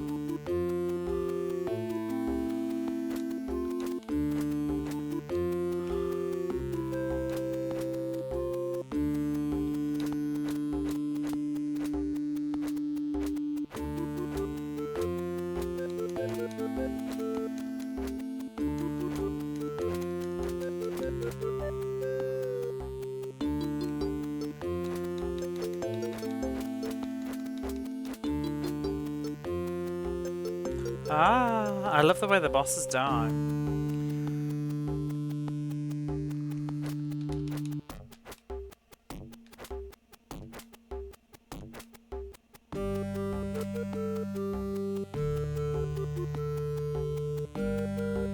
Cool boss, but a lame boss battle, yeah. It's just moving forwards and backwards. That's what most of the game is.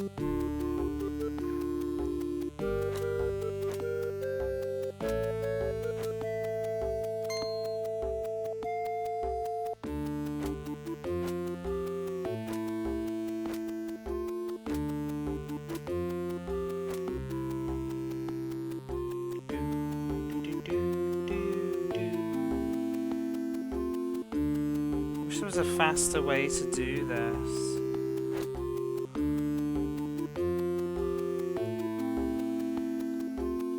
Yeah, I did too. The bats ruin that though.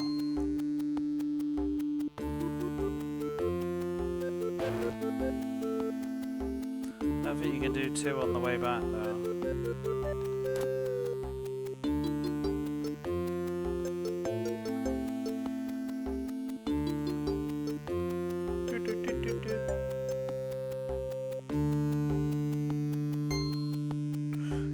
Looks like memorising little surprise attacks, pepper pacing, they'll stubby little punch. The all the difficulty is just the shitty punch. The rest of it's fine. I can memorise all of this at the moment, and you have enough health that it's forgiving if it was just that. Most of my deaths are coming from, even though I know the enemy's there, just trying to hit it without taking damage is the pain in the arse. It's like Roar of the Beast. That was my huge problem with Roar of the Beast. It was just shit, the controls to attack. It's also what I didn't like about Air of the Acrobat. The amount of times you take damage just trying to kill something.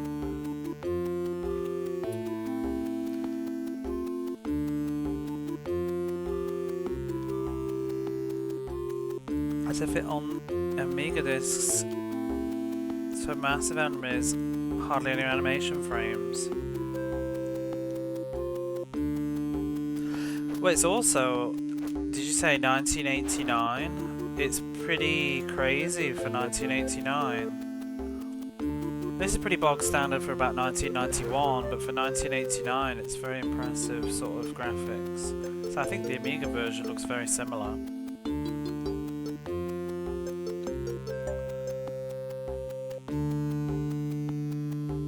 Because Mega Drive 1989 ain't this hot. Wow, I feel like Mystic Defender's got some very nice graphics for 89, but you know, Altered Beast isn't a very pretty game.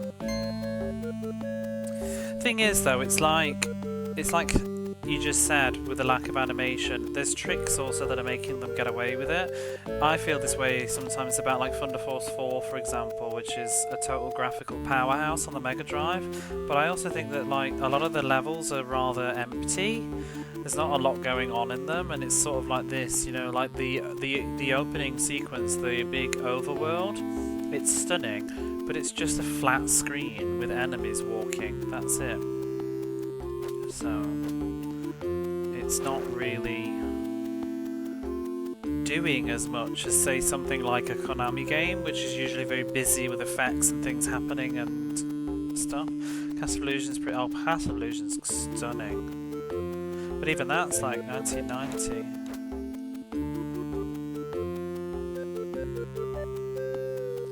It sounds like such a nitpick, but in those days, the difference of a year was just such a big deal. It's something that we just don't have anymore with video games. But like a 1989 Mega Drive game and a 1990 game, they upped their game a lot. 1991. I feel like 1991 and 1992 are a little bit similar, but then there's a huge cut-off of like 1993. Games before 93 on the Mega Drive and games after 93 look very different, and then 95 is like really hitting some crazy graphics. 94 even, to be honest. That's why I do think that Thunder Force 4 and Empire of Steel, even though Empire of Steel doesn't perform anywhere near as good as Thunder Force, but the sprite work on those games are crazy because they both came out in like 92.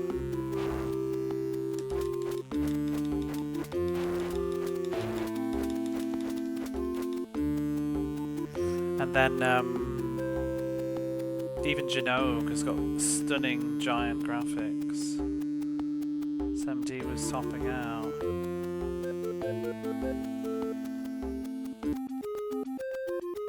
See, I don't even think that really was so true though, depends on where you live.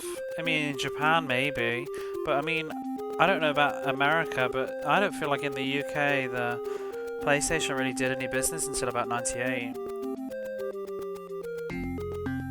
I certainly didn't play one until about 97, 98, and I didn't own one until 98, 99. I was still playing the Mega Drive in like 96. I was still getting Mega Drive and Super Nintendo games in 96 and 97.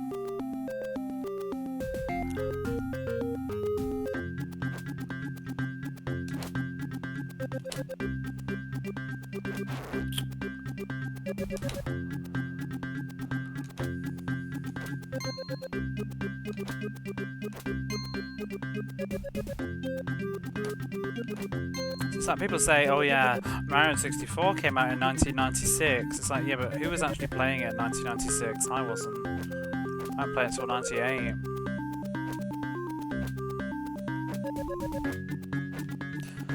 Tomb Raider came out like, I think, 95. I don't think I played that until about 97, 98.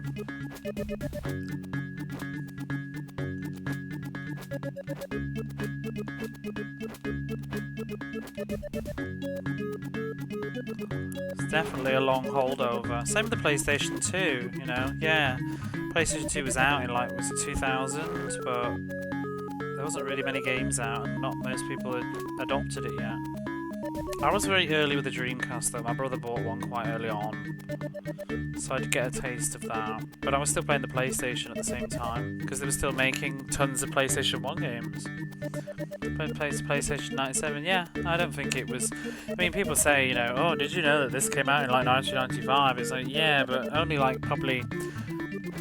I think the age I was, because I wasn't working, I was a kid. I think it was only sort of older gamers that were getting the games early, or rich kids. Being 96, but give a 3D, I guess a Quake also. I mean, you can play Kingsfield, which absolutely blows my mind. I think that came out in 94, which to me is absolutely insane. Like, Kingsfield on the PlayStation 1 came out the same year as Sonic 3. It's just bizarre to me, but I absolutely was not playing a PlayStation in 94. I don't think it even launched outside of Japan yet, I'm not sure. I got a PlayStation in my first Tesco Pay Pack in 1998, exactly. Like, I think especially in the UK too, this is again the conversation that I frequently have. It's this warped history that we get parroted at by YouTube and people quoting Wikipedia all the time, and none of it's a lived experience. Like, people tell you, like, didn't you know, like, Final Fantasy VII came out in like 1997? It's like, yeah, but did you play it in 1997? No. Maybe it came out in Japan in 97, but when did it come out in Europe? Was it 97? Perhaps not. Even if it was, had people adopted the console yet? Were people playing it? The majority of people probably in the UK probably played Final Fantasy VII in 1998 or 1999. It was 97, yeah, but did you play it in 97? I don't think most people played it in 1997. Just because Wikipedia says it came out in 1997 doesn't mean that that's when the majority of consumers actually got it. And same with Tomb Raider. I didn't play Tomb Raider until actually... Well, my brother-in-law had Tomb Raider and I played it a little bit, but I actually got Tomb Raider 2 first, and I played Tomb Raider 1 after, because I didn't get a PlayStation till late. So... It was a launch game for PS1 in Japan, and the sequel came out with the PS1 launch in Japan. Yeah. But nobody else... Well, nobody played the first one because it didn't come out anywhere else.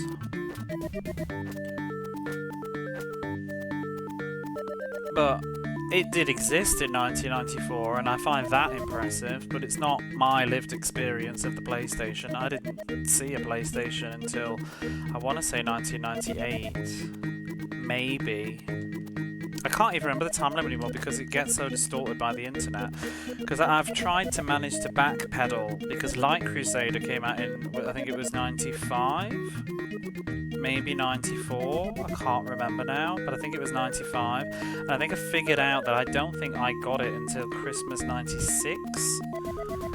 And that was the last Mega Drive I ever got.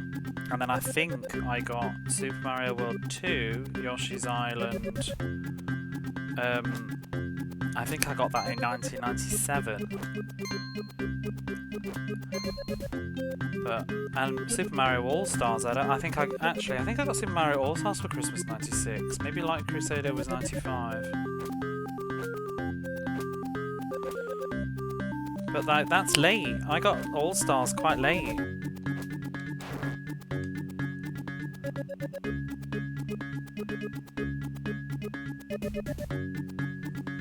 And none of my friends had PlayStation. I remember one friend got a PlayStation early. One of my friends had a PlayStation, and it was probably about 97, 98. And I remember going over to his and playing Demo 1 and playing Hercules and being really blown away by it. And I think he had... I don't even know what game. He had Croc. When did Croc come out? He had Croc. In the UK, anyway. I want to check. Because that would probably be roughly when it was. I never really played Croc though, but it's just to watch. Legend of the Gobbos, is that the first one? 1997 October, so it was probably 98. It's the same before that as well. The Amiga was released in 1985, but it didn't come popular platform. Yeah, I don't think the PlayStation was at really peak until the very late 90s in the UK at least. But any console is immediately relevant to landscape. Exactly, that's 100% right, Jiggy. That is exactly like the whole point. People feel it's like the same thing, especially with the Master System. Just because like one country was done with it doesn't mean the rest of the world were. The Master System was still going. Like, I just played The Incredible Hulk, and that had a Master System release in like 1994 or whatever it was. You know, it's that lived experience that gets forgotten about. We weren't all rich. We didn't immediately buy the new consoles. Our parents didn't necessarily think it was worth it. Like I was saying, my best friend, he had a Master System. He got a Master System in probably like 92 just because it was cheaper. I got access to an N64 probably about 99 because my brother wanted to play Ocarina of Time, and that's when we got one. You're gonna give this a go? Paid from work in the video stores you mentioned earlier was 2X rental games. What did you get? Man, Gran Turismo. So I think my friend had Grand Theft Auto as well, and he shouldn't have, but he did. discovering NES stuff. It just didn't become a thing over their generation except a handful of people. Yeah, see, I was playing the Commodore 64 in the early 90s because my dad's friend had one and I used to go on holiday there, and I liked games, and so he used to sit me down with his Commodore 64. I used to play the Great Guiana Sisters. I used to take my PlayStation over there eventually as well, though. I remember playing Metal Gear Solid around there.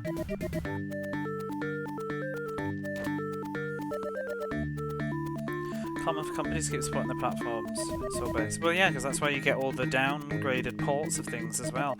I played Tomb Raider Underworld on the PlayStation 2 because I didn't have a PlayStation 3. It's a terrible version, but I had nothing else to do. I mean, it's why you've got stuff, because Japan adopted the Sega Saturn really quickly.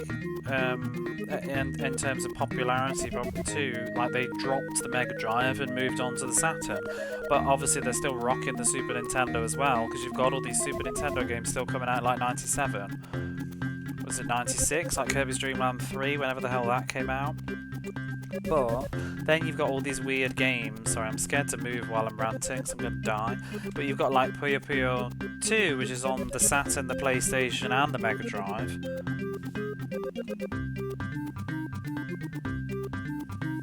So, well, no, there's stuff like that too, because you've got to do. They've been doing it with this generation, releasing stuff, still making stuff for the PlayStation 4, because you don't have the install base. Developers, why would a developer make a game for a console that nobody owns yet, really? I mean, Tomb Raider 5 came out in, was it 2000? But the PlayStation 2 was already out. But they made a game while they were still, but they also had the new one in development. Final Fantasy 9, you know, there was a big turnaround, I think, between like 99, 2000, 2001, where they were double dipping on different consoles, weren't they? Because I can't remember now, like Final Fantasy 10 was probably in development while they were making 9.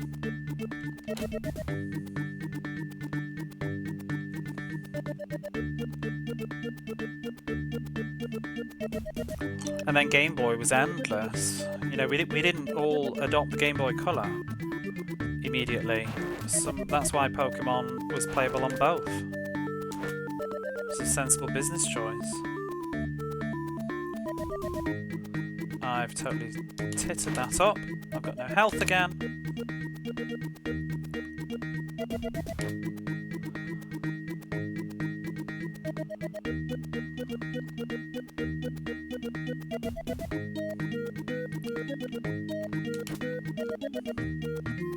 What were some late PlayStation 1 games? Vagrant Story is a very late game.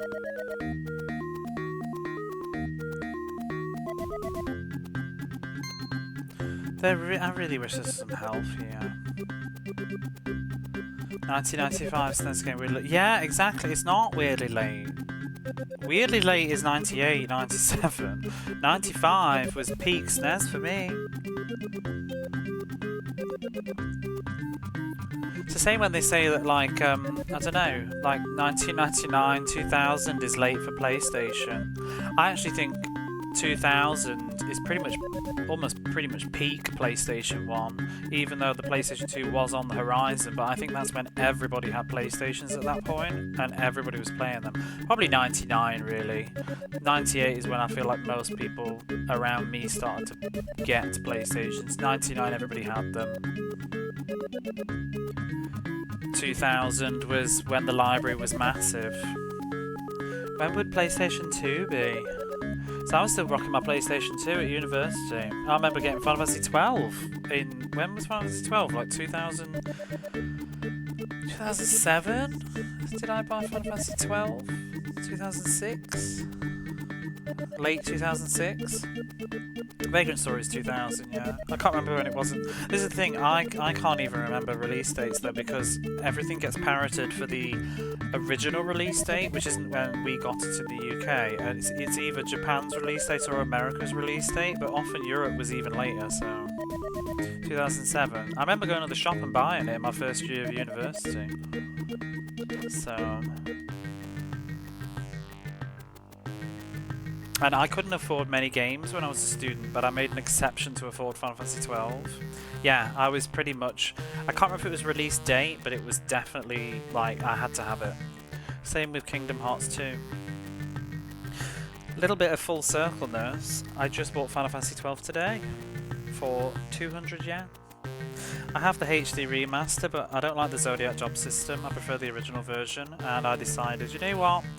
I want the original again, especially because now I've got this retro thing, so I can actually make PlayStation 2 games probably look nice. I thought, I'm gonna get Final Fantasy 12 back. Because I loved the HD remaster, but I really didn't like the fact that they didn't let you play it without Zodiac job system. I don't really like that version. Right, I'm assuming we gotta go down here. Game. Do you remember shopping in game? 200 PS2 games, 2007. There's still some, there's just not many. I bought 2 PlayStation 2 games today. I bought Dot Hack Part 2 for 200 yen. And I bought Final Fantasy 12.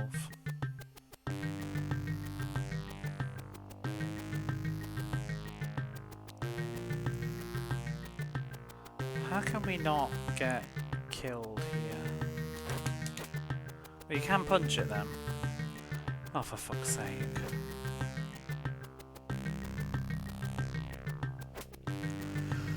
Huh.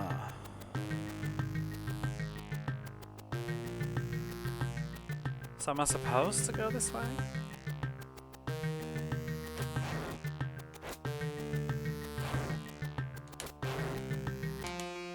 My God, what is it? This is so nonsense.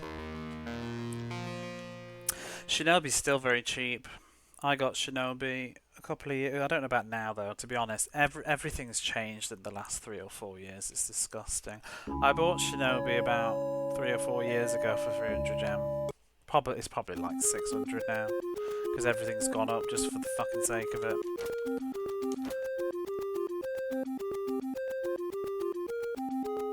I bought Kunoichi, but I don't remember how much. I think it's only like 500. I need to actually play them.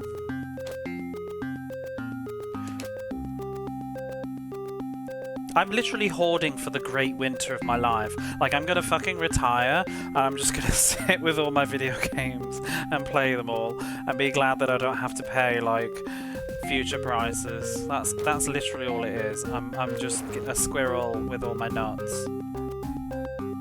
That didn't... Yeah, moving on.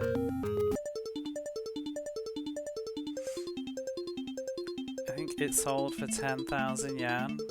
Of Final Fantasy 12. Punch is trash. I'm always on the lookout. I always just look. I always check prices. I always try and get the cheapest deals. It's like Jet Set Radio. I've wanted it for a while, but it's just not been urgent. But you know when you see it for like 290 yen, it's like, okay, fine. I've learnt my lesson now with games. I used to always say, like, I'll buy it when I'm ready to play it because the market used to be very stable, but it's just not anymore now. So if I see something that's at the floor cheap, I'll just buy it. If it's, you know, as long as I'm not like gonna make myself bankrupt. But I'm talking about when games are like 300 yen. Like, I used to just be like, I'll get it later. You know what I really regret though? That lesson. I regret not buying Xenosaga Episode 1 and 2 on the DS for 500 yen like 8 years ago, because it's 8,000 fucking yen now.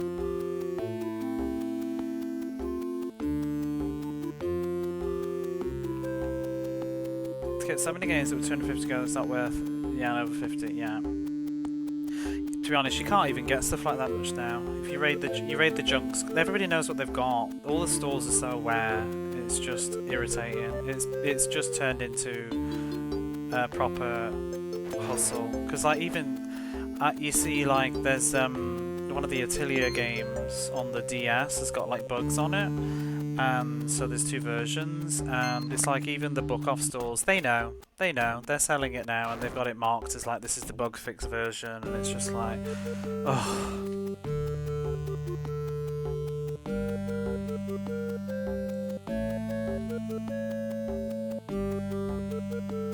And obviously the bugfish version costs like an extra 9,000 yen. So you can still find good deals. It's just rare. I found a good deal recently. I got Black Matrix on the Saturn for like 400 yen in a junk bin. It's not super savings, but it's savings. People try and sell it for like over 1,000 yen online, and some stores sell it for 3,000 yen. So I just found it in the junk. There's nothing wrong with it. It's just I don't know.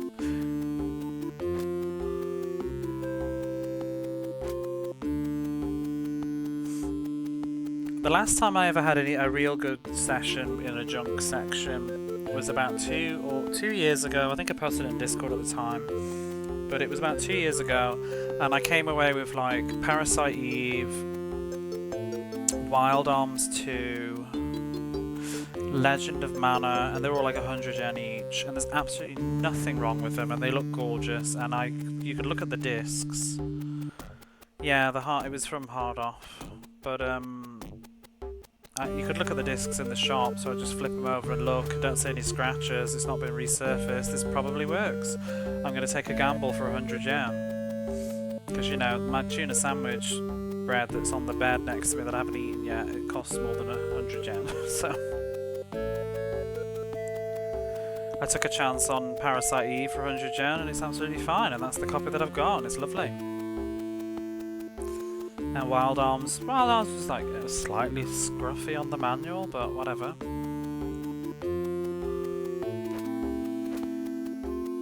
And Legend of Mana's fine. I also got Dragon Quest 7, although it was actually the bugged version, I later found out.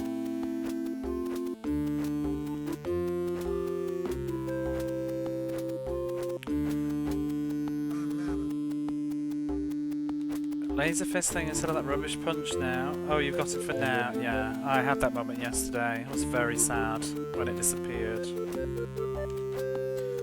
Learn it. I always go and raid the junk bins though, because sometimes like it's sad, but I bought Parappa the Rapper for 100 yen just to steal the case. I'm very sorry, Parappa the Rapper. But I thought I didn't want to be totally wasteful, and I don't object to having Parappa the Rapper, but it definitely got a downgraded case. I swapped it for something much nicer. Because, you know, you can't buy PlayStation 1 cases, the fat ones, they're kind of unique. And even if you could, you may as well just buy a 100 yen game and swap it.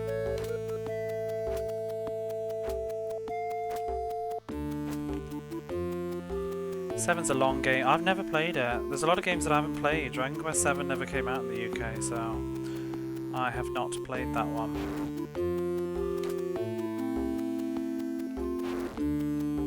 Oh my god.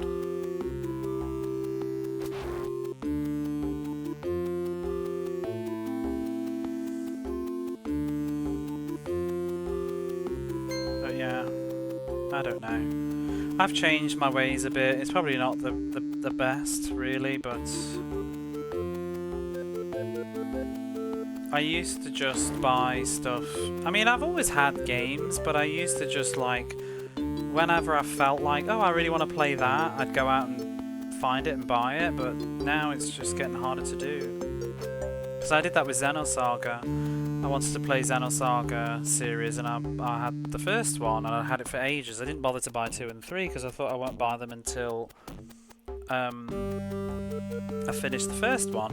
And then I finished the first one, and this was during COVID, and I could not find episode 2 anywhere. This was before I was doing internet shopping, but every bloody shop, nowhere had it. And then eventually I had to pay for. I got it off like Amazon Marketplace, and it was like 1,500 yen at that point.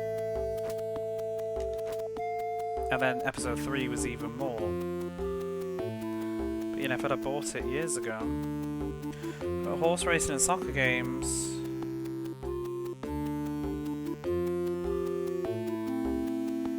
What did you get? Surugaya is very hit and miss for me now. It's kind of I don't really like Surugaya, mostly because they kind of control the retro market now. they sort of set the price. I feel like all the online sellers tend to check how much Surugai sell it for and then do their price based off that. And Surugai just keep cranking their prices up and up and up. Even Book Off are trying to at the moment. Book Off are trying to make Final Fantasy Tactics happen. And Final Fantasy VII International. For some reason, all the book offs have all sat down and decided that Final Fantasy Tactics is a 3,000 yen game now. I don't know why, but they just did. And it's rubbish, because it's not.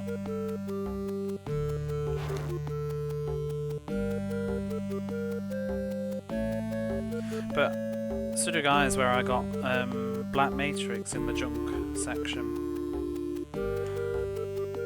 I also got I got Final Fantasy X-2 from the junk section in Surugai as well for 200 yen, and it's fine. Do you know, sometimes I like the junk section because unlike the non-junk section, you can actually like open up the case and look inside. I could look at the manual before I bought it, you know, check that it's like nice condition. They had like 5 copies of Final Fantasy X-2 in the junk section, and I went through them all and picked the best one. It's nice.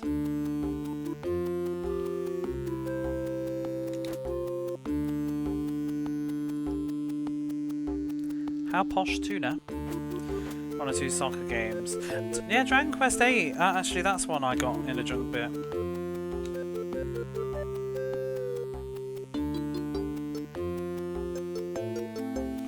I think the 3DS re-release of Dragon Quest 8 killed the value on 8. But it's nice to have. I picked that one up myself a couple of years, like 2 years or so back. From a hard-off junk bin.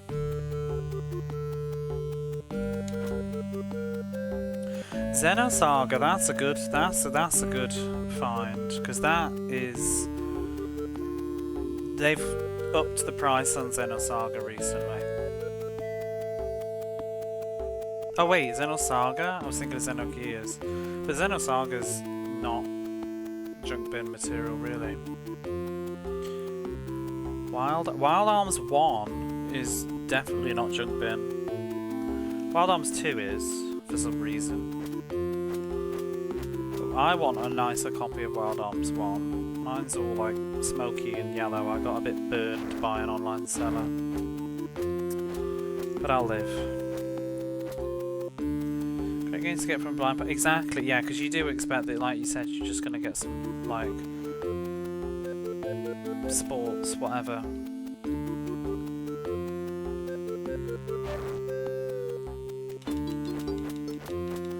I've lost my power punch. Oh no, I haven't. I don't understand like why it glows. Have you played the SMD of Xenocrisis? I have not, no. I've heard good things about it.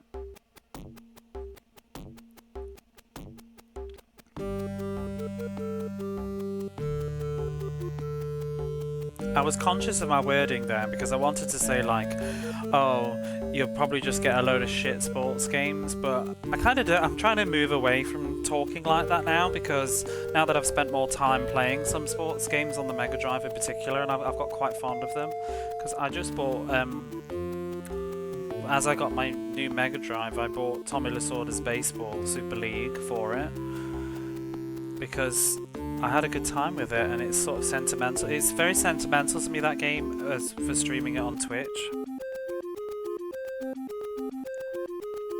I'm after Arnold Palmer's Tournament Golf, but I kind of don't want the Japanese version of it, because the music's not as good.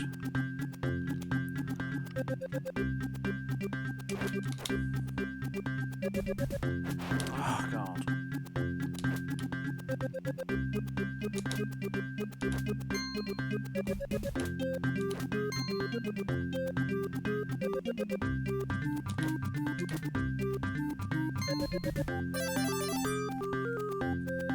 Can't finish. Can you play the half of the game and then half of a half?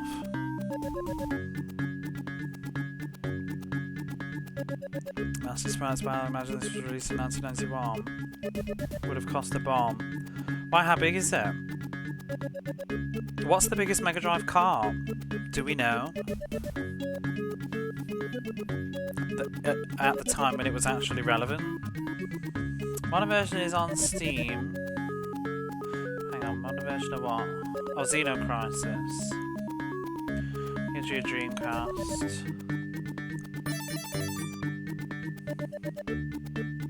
It's about 8 megabytes.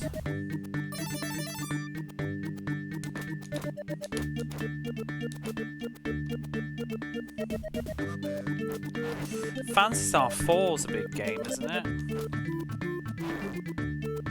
Oh, I bet Virtua Racing's quite big. Never really looked at stuff like that. It's not the kind of thing I pay attention to. I know Super Street Fighter 2 was 24 meg. Or 40. Sure there's bigger ones. How big is Virtua Racing?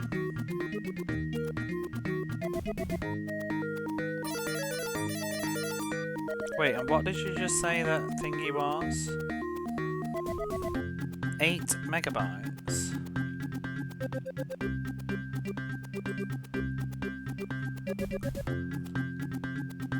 Oh, I think they meant the largest cart for the Mega Drive, but apparently Super Street Fighter is even bigger.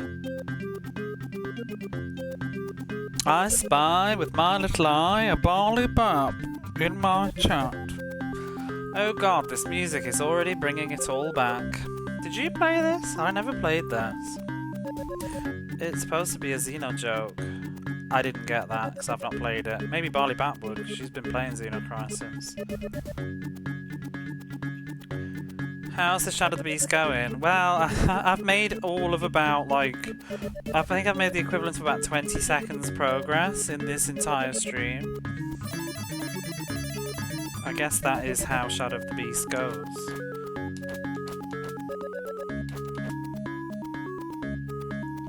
Mostly just chatting. That's also why I'm probably dying a lot, but I'm enjoying the chat, so it's fine. It's why I stream. If I wanted to just play video games seriously by myself, I could do that.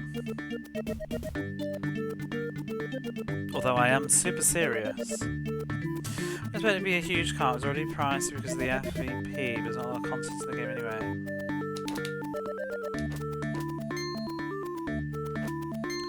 I wonder how big Soleil is.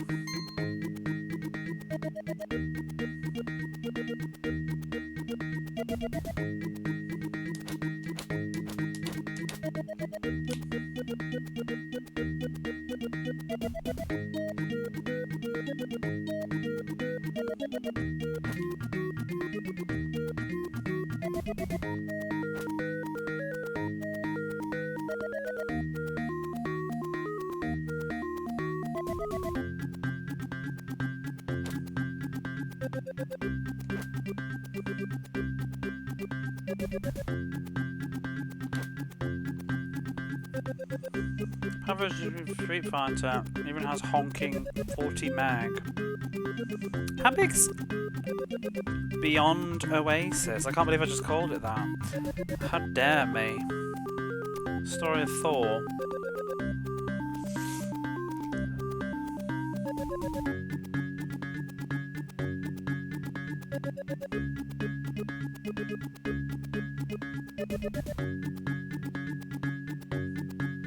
Actually, how big is...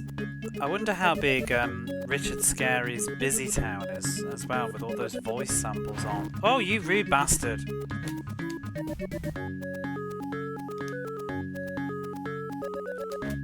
Oh, go away.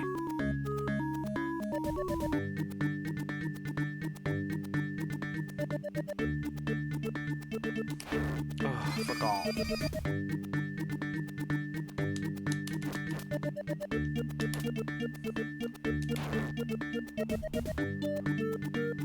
Watch out for the hand, thank you. We rented it as kids, you cheated your way to the... What do you mean, you used cheat? Or, like, scum something? That game size off hand, 40 megabytes is definitely borderline excessive.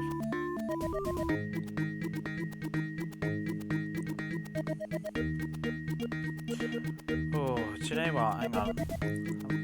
Let me have a look.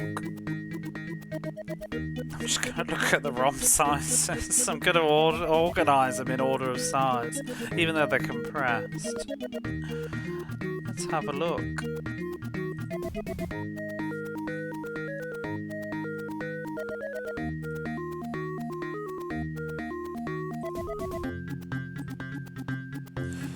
Oh. Bioship Paladin seems rather large at almost 4 megabytes. Seems like it's Bioship Paladin, Mortal Kombat 3, Ultimate Mortal Kombat, WWF WrestleMania. It's all those CGI games. Super Street Fighter 2, Tough Man Contest, Toy Story, of course, Sonic 3D, they're some of the biggies by the looks of things. Sonic and Knuckles. 4 megabytes. I guess 4's the limit then. Maybe mentioned, I think Street Fighter had to use memory bank switching because it exceeded the amount of memory the console could address at once.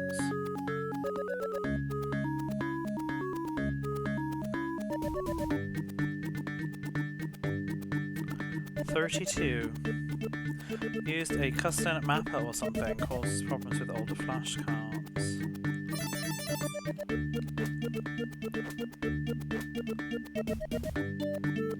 Probably anything that Traveller's Tales did is pretty big, I would imagine.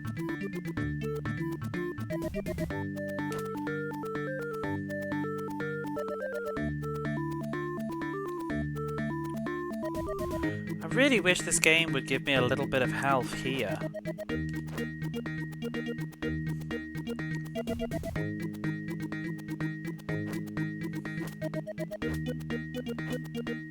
Here's Salah. Yeah.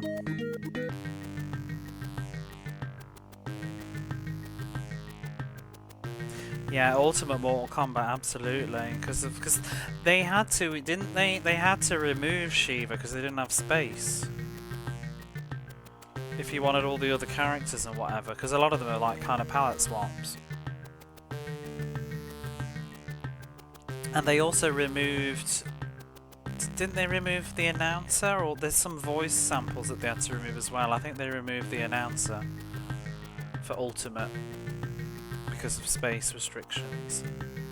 It should. I think the game would be better if you had some sort of checkpoint here, because you know, I've played over 200 Mega Drive games at this point now. I'm very familiar with the retro, old school mentality of video games and stuff, but this is not really adding anything to my experience of the game. It just feels like just padding, dragging it out to stop you renting it or whatever, to stop Barley Bat renting it as a kid and finishing it. It just feels like the beginning sequence is not, it's not like a learning curve. It's just kind of tedious because it's so clunky and jank. You kind of, even though I've done it like 20 times now, I'm still like dog shit every run. Oh, who turned the lights out? I didn't pick up the torch. So that's what the torch does. Oh, that's interesting. So well, that's not so bad then. So, because you probably would very quickly conclude that you're missing something then. It's a bit of a jank puzzle though, isn't it? Like, oh, don't forget to pick the lantern right outside the door. I picked it up by a fluke yesterday, that's why I knew, but I've forgotten this time. Right, I've got to deal with this clown. See, my only other thought was like, we can't do something weird like stand on the barrel and go up that platform, but I'm going to keep my health and go. The torches in the corridor are lit. See, how does he see? Who are these eyes peeking through the bricks? Up there. What is this nonsense? This bit is just silly. It's even worse because the thing that comes flying behind you. Just stupid. My brain can't process how you could possibly do that sensibly. What I think of Shadow of the Beast, well, I'll be playing it eventually. Because I'll be going through everything. You little bugger. Oh, shit. Gonna die again. Well, no, because you have the same scenario. Oh, you... Ugh. My patience with this game is starting to wear out. Rushing you from every side. At least Spatterhouse has continues. I got to redo that fucking shitty opening sequence again. You know what? I'm not even bothered. Whatever. We'll figure out what we need the key when we need it. I know that I need to get the key, but whatever. I just want to know what the hell I'm doing in this castle first. Get out of my way.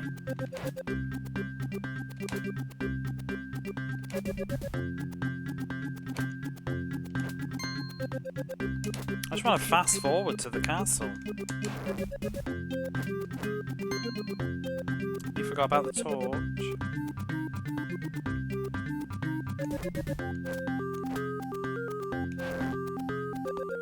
Oh, piss off.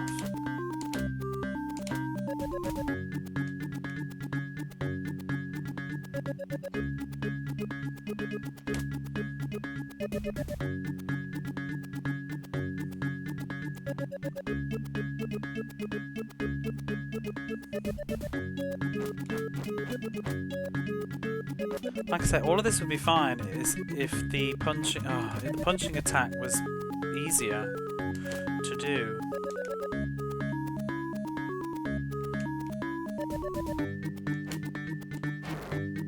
Whatever.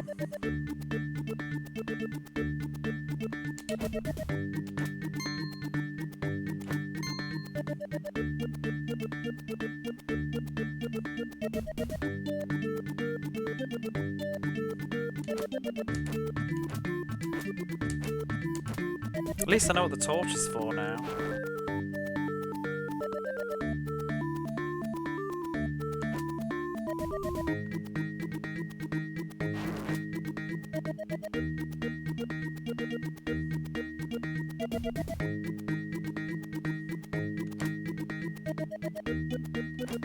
Ugh.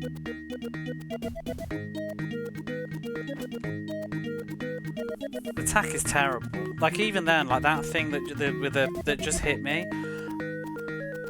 It's just a walking sprite. It shouldn't be that difficult to hit it without like accidentally taking damage. Oops.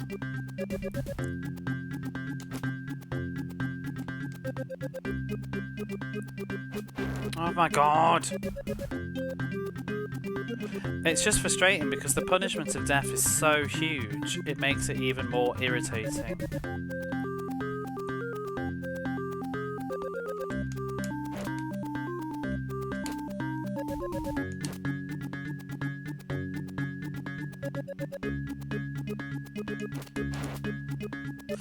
No health. This is a rip run.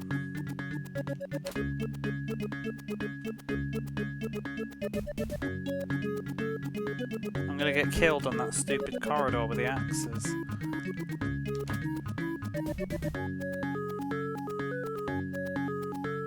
It's not even a fun investment of time though. You know, like something like Rocket Knight Adventures where you gradually feel like you're becoming an absolute master at the game.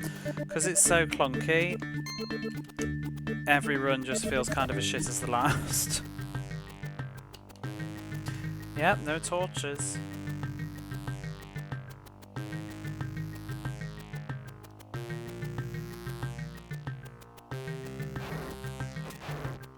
So I just don't know what the fuck they expect in this little sequence going on right now, because you've got that crap coming from the left, things jumping, axes falling down.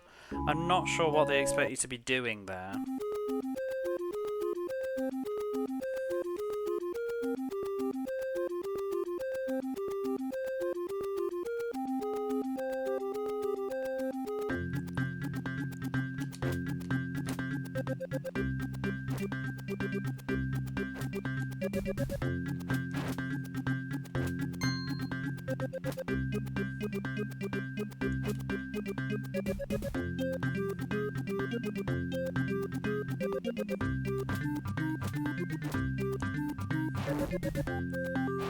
Want to make it really hard, yeah.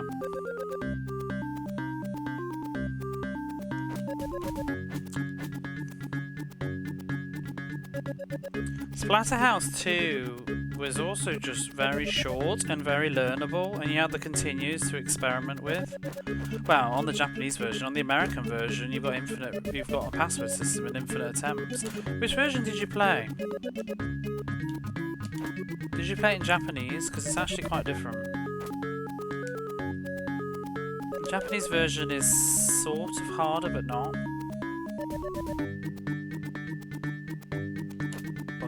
Oh, so you... Oh my god. So you can duck the bat, but only if you duck in the right spot. I think the wings hit you. The game is designed as difficult as possible. Remarked that you liked the difficult games at the time. You used to get frustrated the game was too easy. Yeah, but there's difficult and there's not responsive. It's like Battletoads syndrome. You can add in difficulty, but if you don't have the controls to bring it to the table, do you know what I mean? It's... like, there's difficult and then there's frustrating. And this is in the frustrating category, because the mechanics, if he had a decent attack, everything that they're throwing at me is very reasonable. All I've got to remember is that thing's coming, duck, jump, punch kind of thing. But I do it all, I execute what I know I need to do, and then I whiff the fucking enemy and take a damage. It's not a good time.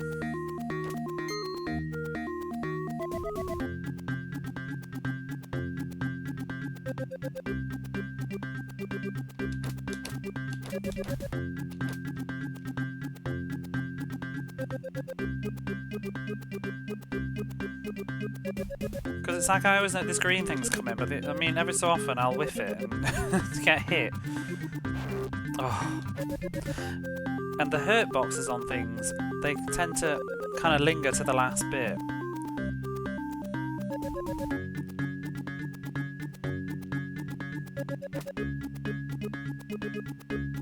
Oh, like that is just... Oh.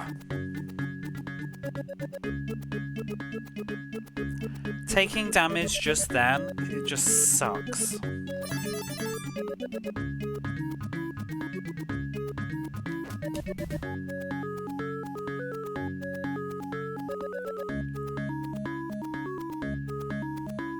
But yeah, Splatterhouse 2, the American version has passwords, but you have less health. I think you only have 3 health. The Japanese version you have 5, but you have limited continues.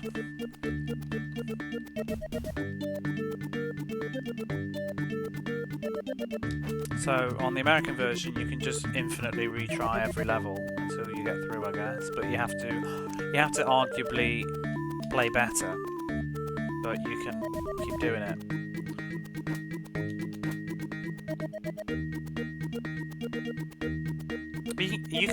You can increase your health, I think, on the American version, but you start with 3 instead of 5. But if you pick up health, I think it does fill.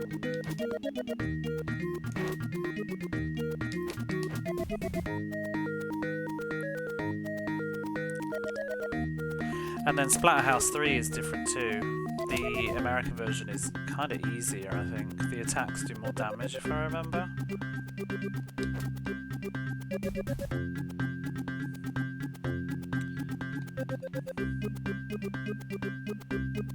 They need to put a health pickup here. There should be health before you go into the castle.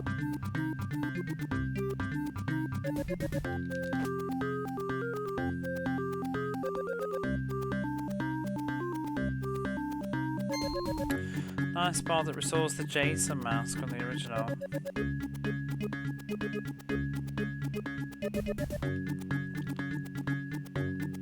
Yeah, we were just saying earlier that the Splatterhouse is getting a Mega Drive version. Really nice difficulty. Yeah, I liked it. It was a good learning curve. It was very reasonable.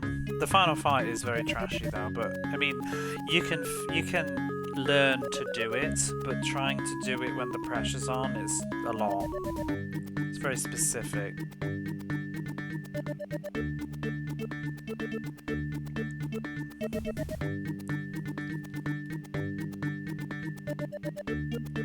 Technical showpiece for the Amiga.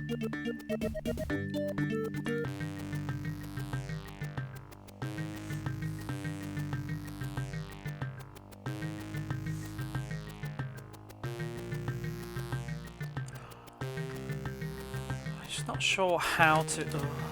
Well, we're in already. Oh my god. I don't think it's possible to both hit enemies coming at the front and the stupid bats and watch out for the axes. It's just... That's a poorly designed corridor. I don't feel like there's been thought in that, except just, this'll be hard. Oh, fuck off.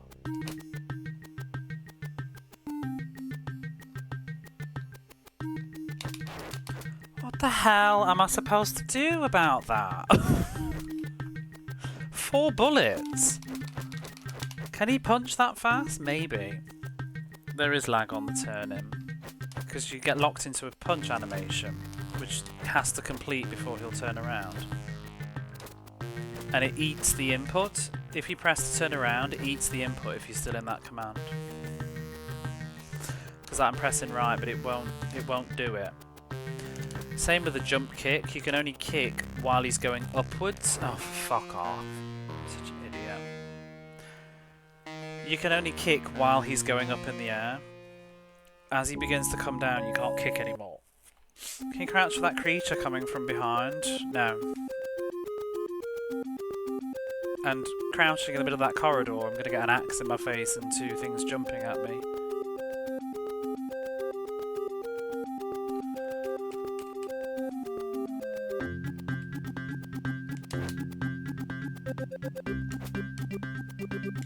You can duck some of the flying enemies. I found one later, but only if the bit when their wing flaps up.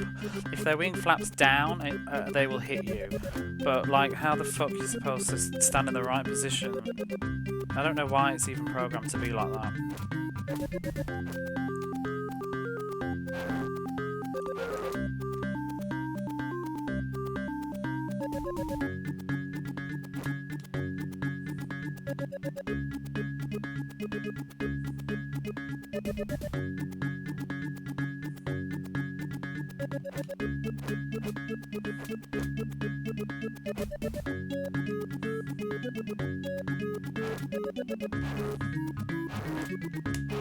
Oops.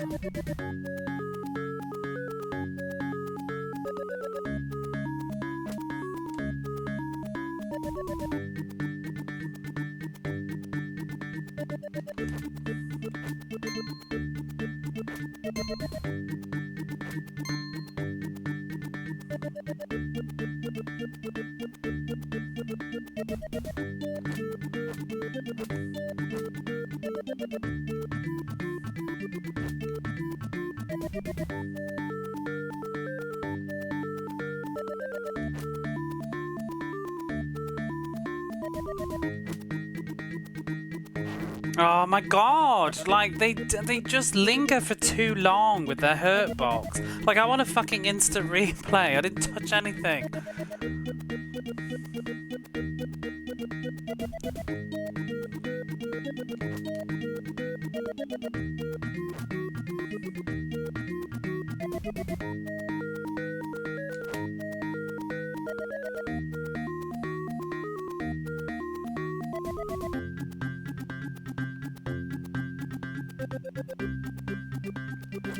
Turbo Fire Mandate. See, you can hold the punch, which is weird, because I would have thought, like, or maybe it'd be like Chakan, and that would help with the thing, but no, it doesn't actually count as an attack after the initial bit where it comes out.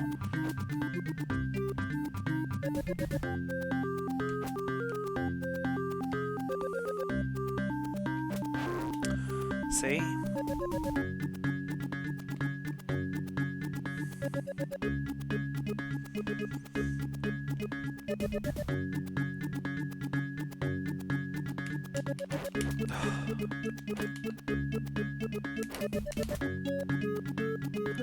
I keep getting it with 7. Can't seem to get through this sequence with more than 7. Health left.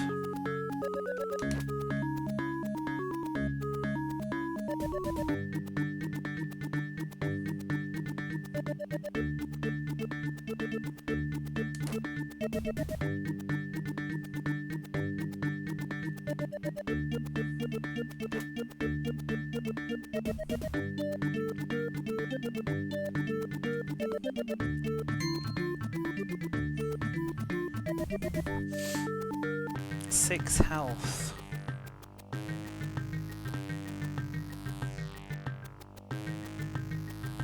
Let's see. No, you can't duck that at all. I don't think even when its wings are going up. And they just seem to come.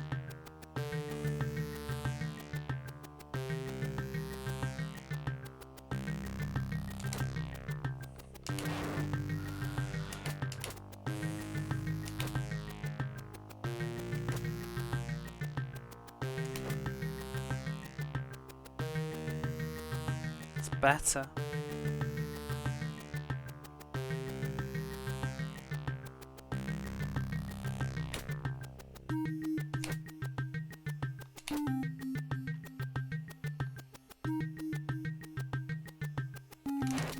What the fuck is that?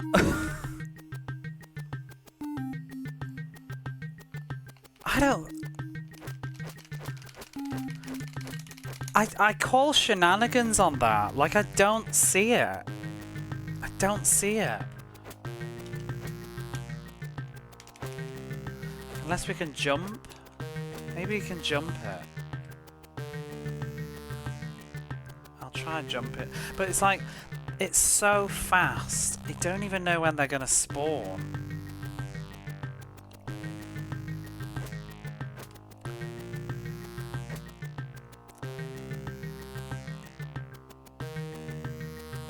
I don't know what I'm doing here though. There's like some sort of weird ass boss thing. I've only got 3 health again.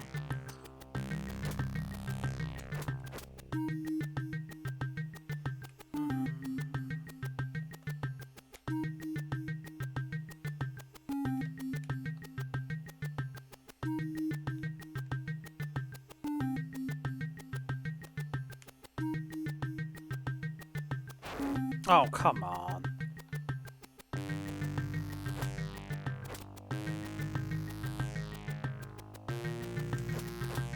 Like, where's your hurt box? What the fuck is going on?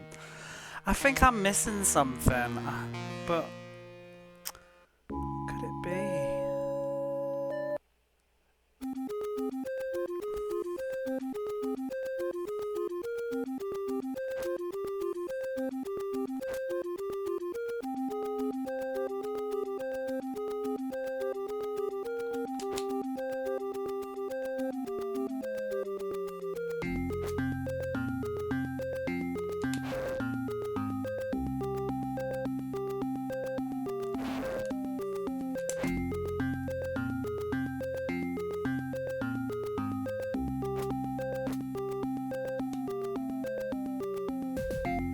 Let's just check there's definitely nothing over here.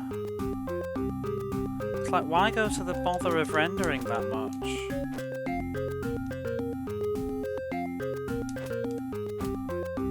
It's kind of weird that it just stops.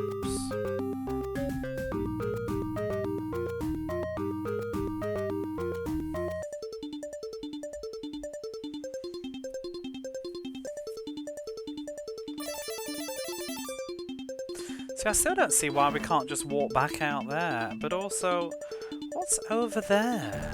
Is this really not possible?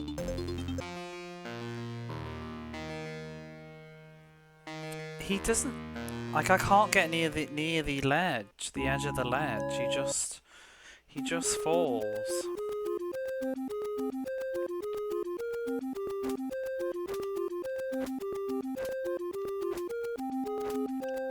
I just can't, I feel like I can't hit that boss.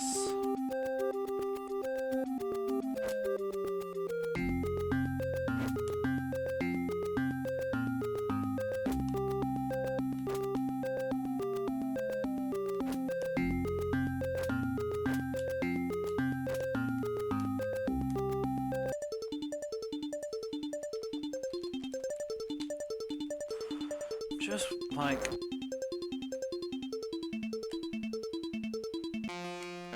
Just like, is there something over there? I don't...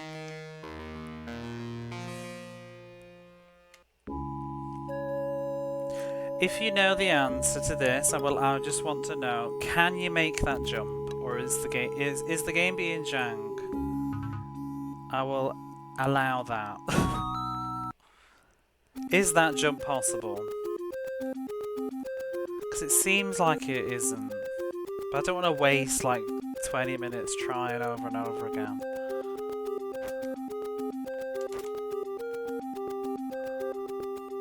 But it doesn't look any different from the one that I jump over to get the key.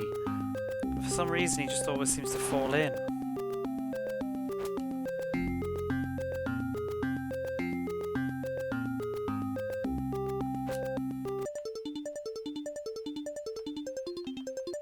But I can't tell if it's just I'm slightly missing. It's like he just hits it, he just stops. And if I go any further forward, he just falls off the ledge. There's nothing to do over there. It's very deceptive looking though, because it looks like you should be able to make it.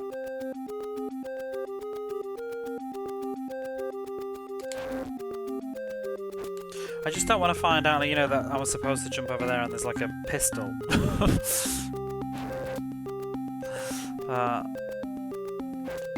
I don't understand what the power punch is for. I guess I need it to kill the boss. I haven't tried doing the boss without it though.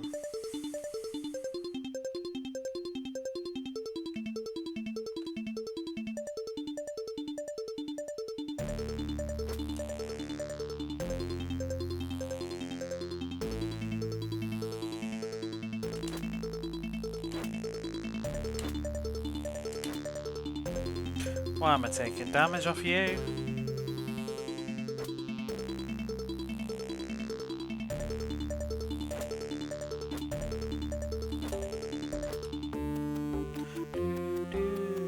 I don't really understand the level geography though, because like you go off there and there's spikes, but I don't understand how we never seem to end up near them later. I guess it's really far to the left. I'd love to see this level layout zoomed out on a map.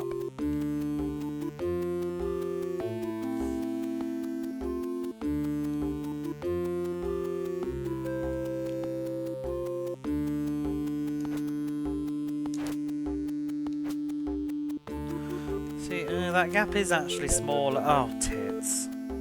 That gap is actually smaller.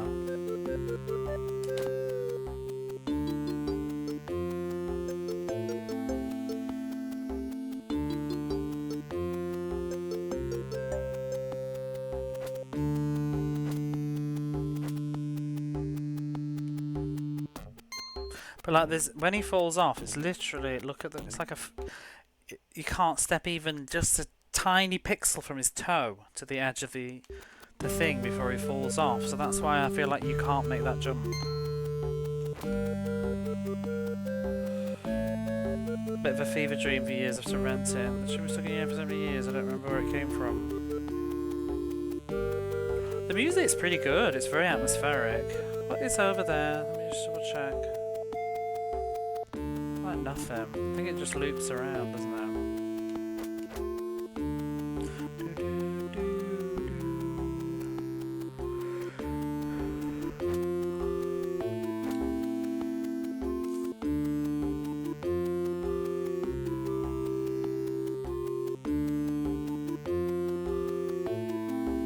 The same tunes. Yeah, it sounds pretty good.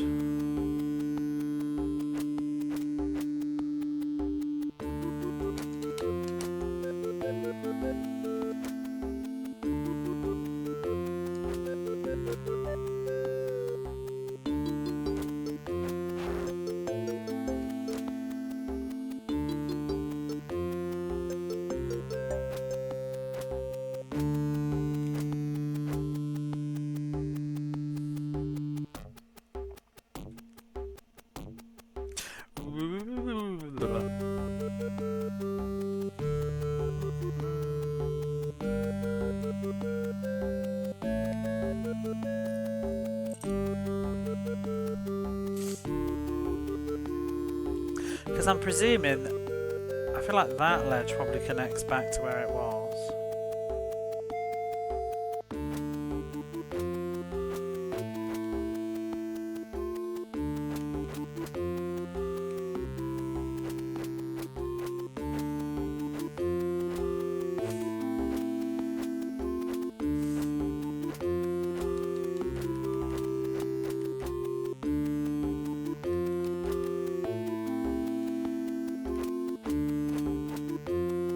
Ah.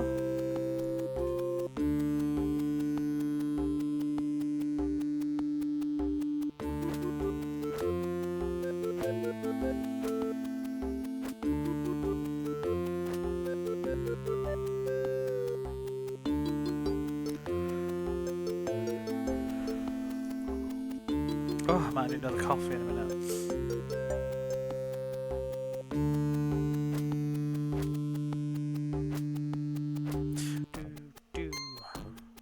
Don't touch. Who wrote that sign?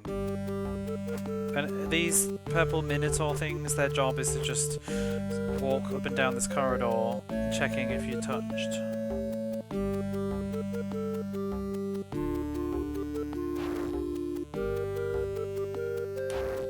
You arse.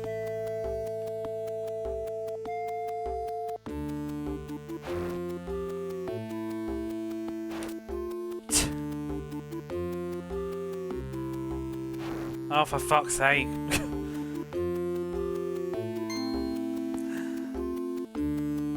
They sound a bit better. I wonder if they do, though. Might be taste. I think I prefer Mega Drive sounds to Amiga. Listening to like Pugsy and stuff. But I haven't heard this, so I can't truly say.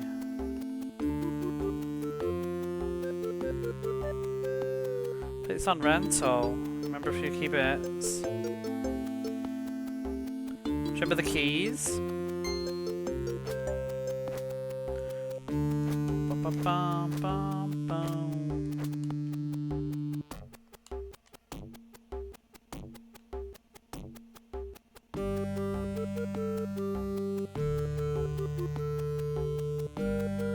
Very close.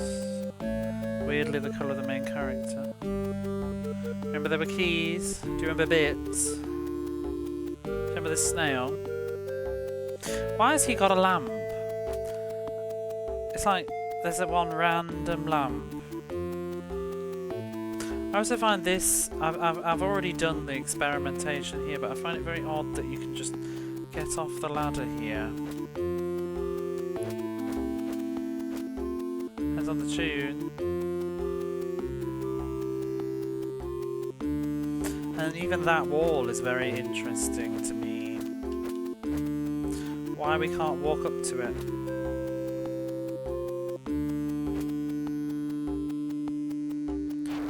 Oh, bite me.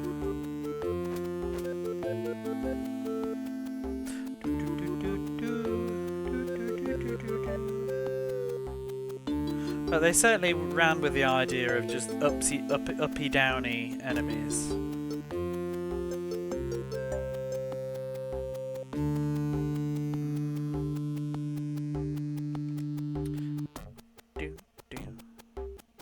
I just generally like the Mega Drive sound, that's just my thing. I'm not even convinced I can punch all those bullets.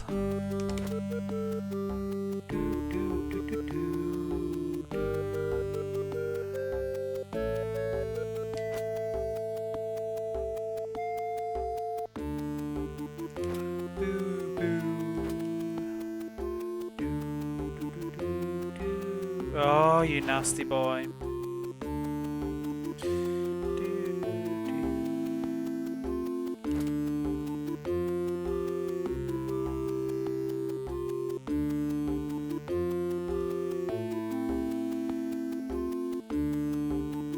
You do remember the bullets? You need to put like several of those owls in chat.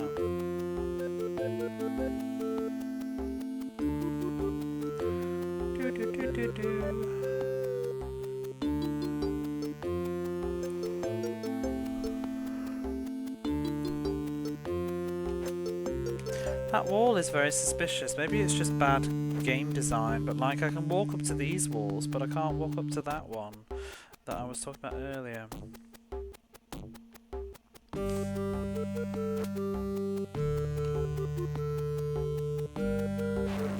Whatever. Didn't really take that much damage there.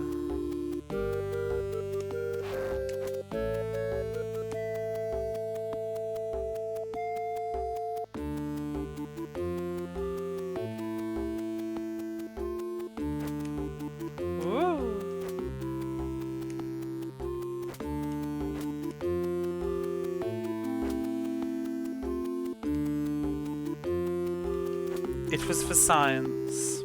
You never know. Could have been a secret switch up his arse.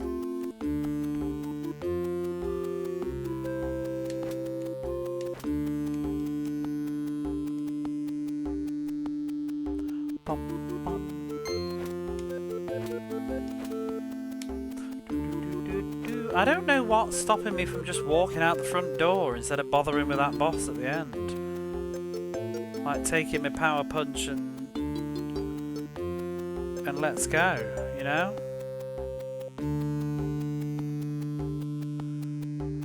Ooh. Done. Ooh.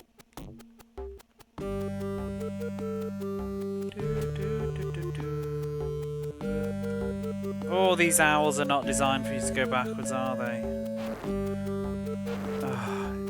Yeah.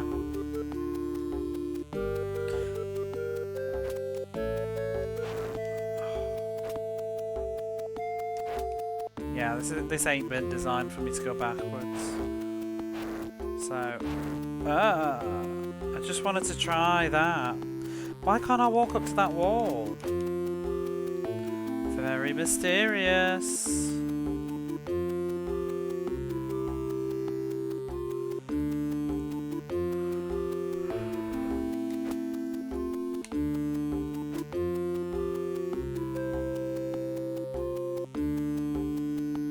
Be nice if the health potions respawned.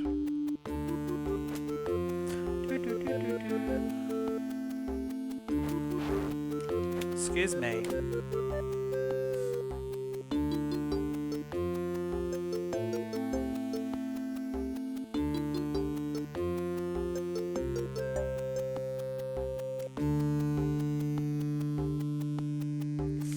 Ah, that's why. That's why we can't walk back out the front door. Whee! Oh, you can't even jump to the left. You're literally forced to fall on those spikes. Okay. I see. Do.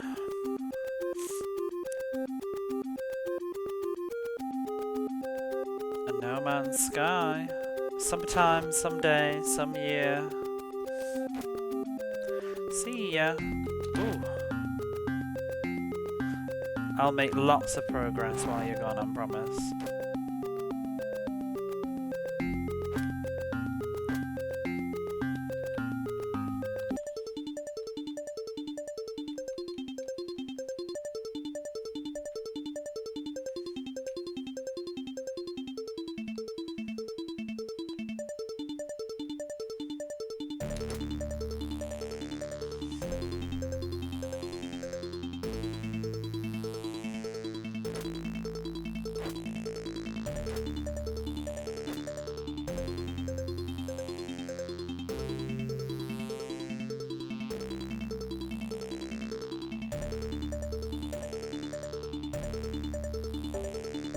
I wonder if the jumping's faster.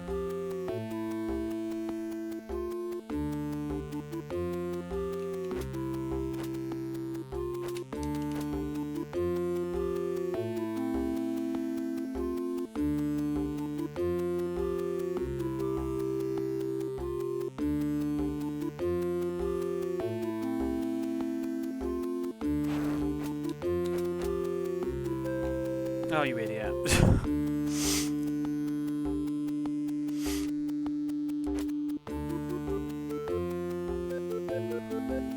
This is why I don't speedrun.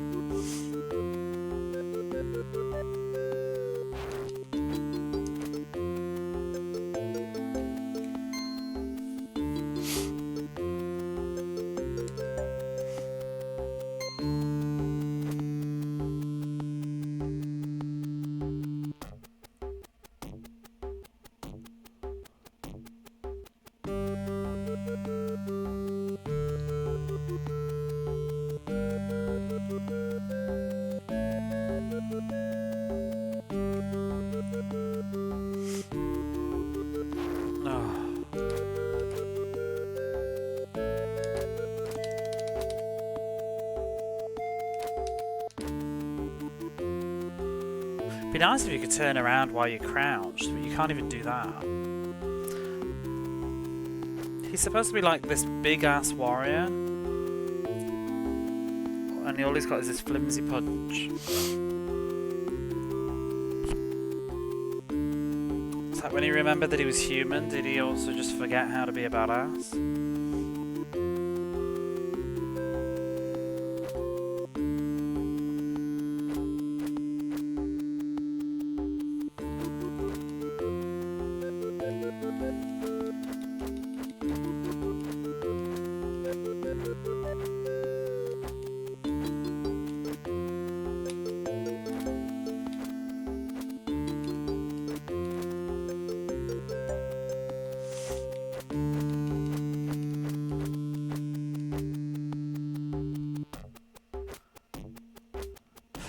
Check, there is like nothing else on this screen.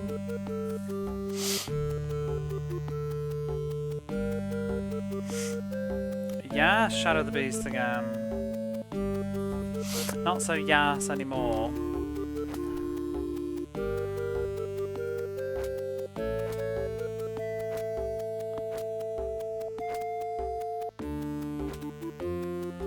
Go for the complete. Of course I am. This is what I do.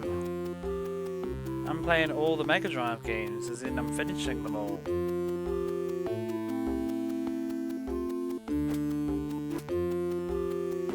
This is game number 216.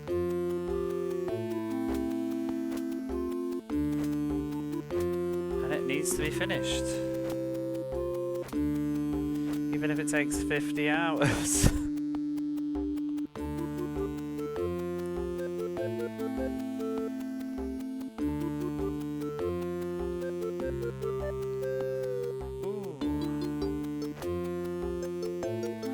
Japanese version too. The more this pisses me off, the less likely I'm going to play the Japanese version. I might have a look at it out of curiosity though. But I'm not feeling the urge as much as I was yesterday. We'll see. It's supposed to be easier though. I think there's like other stuff like blood, like that's that corpse thing that was lying down that I just picked the key up from.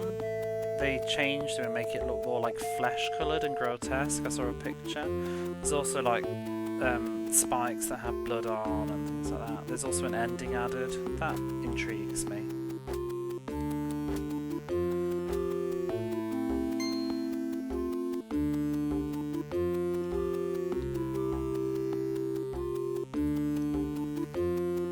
What if it's better? I think it is arguably better, but it's not really. I can't. Like, I need to have some sort of level of consistency. Like, I played Rocket Knight Adventures and Dynamite Heady in Japanese because they were Japanese made, and the Western versions are much harder. I can't do the opposite for this just because it's easier on the Japanese version. It's like cheating. But also I'm just curious because of what the original experience was. I'm more about what was the original way that it was supposed to be played.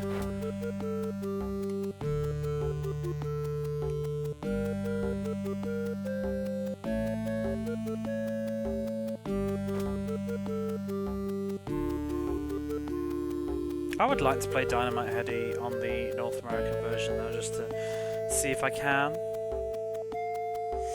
Will you do NA Contra? No, because they didn't make it. I will do the balanced Japanese version.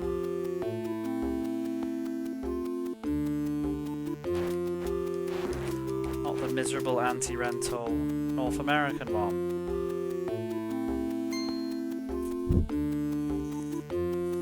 Maybe I could do it later for fun.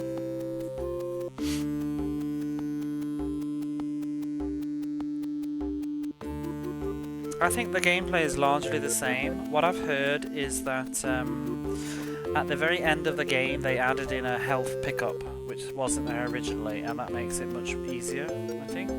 And also they added an ending screen with story text.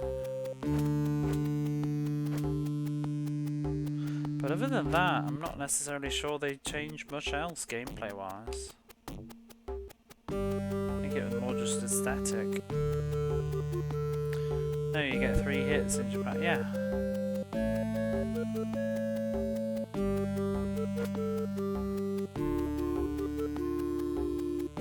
Which is better balanced.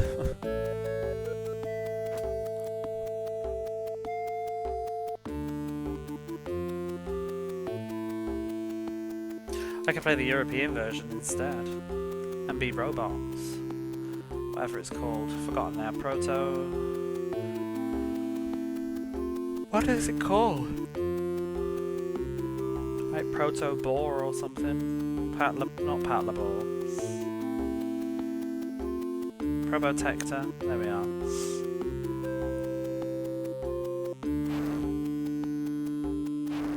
Or whatever.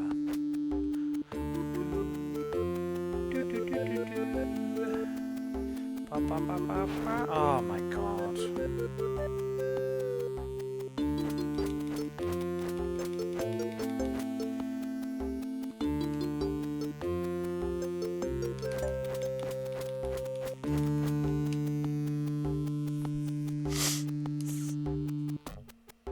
Bam.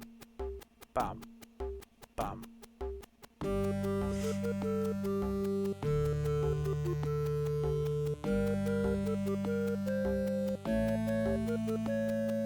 Like I played Echo, I played the harder North American Western version of Echo instead of the easier Japanese version.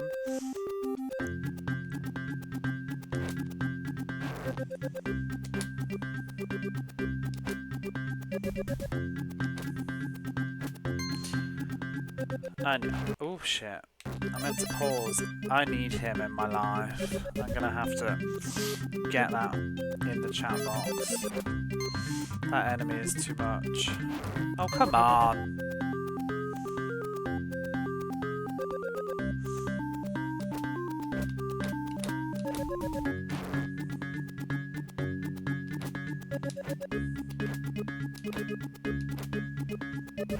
Bastard.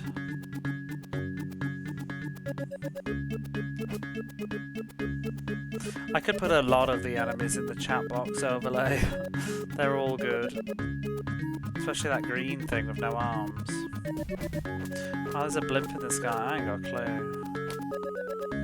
Maybe that's the beast.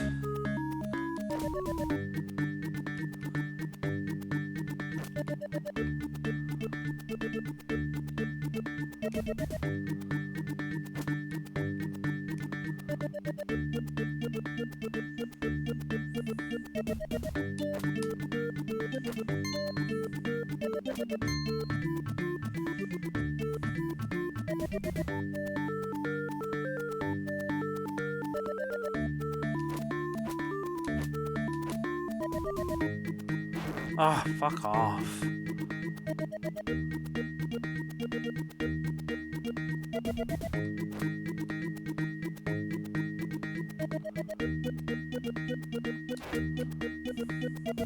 Whatever.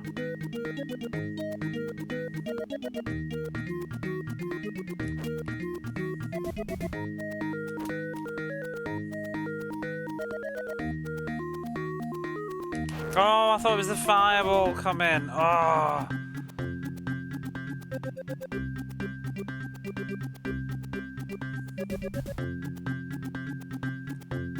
That was a good run as well.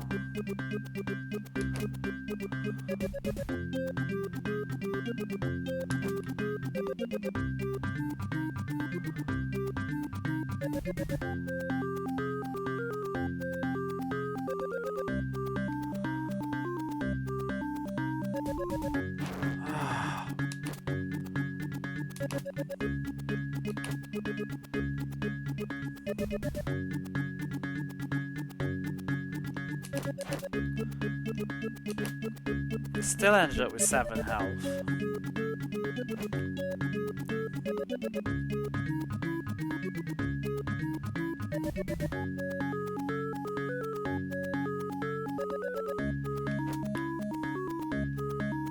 It's very annoying.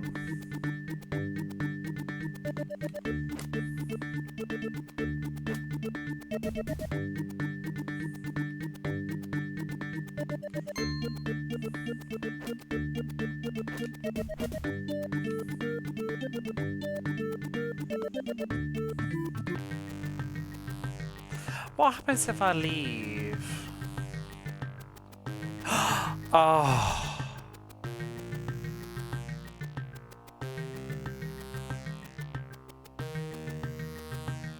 Do you see this fucking ladder? Oh my days. But also, what happens if you leave? You step outside again, mindful of the fact that you didn't see that ladder to the left. That your torch won't last forever. Excuse you, please.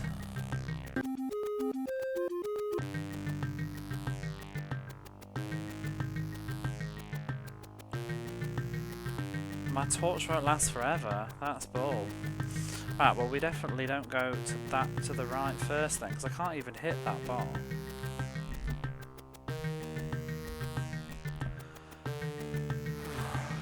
Wow, I've made more progress now.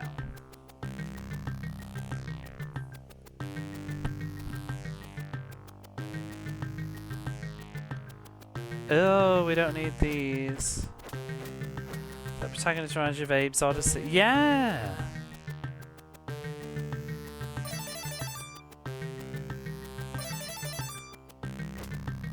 What is this?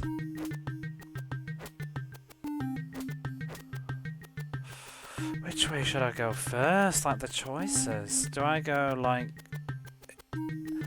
up to this hell or the other hell?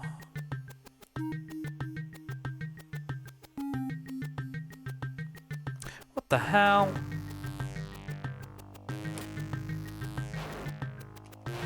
Oh my god.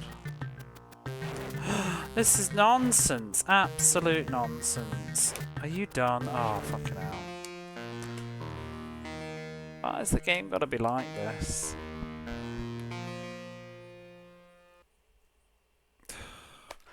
I don't want to have to redo all that crap at the start. Every bloody time. Not a cool choice.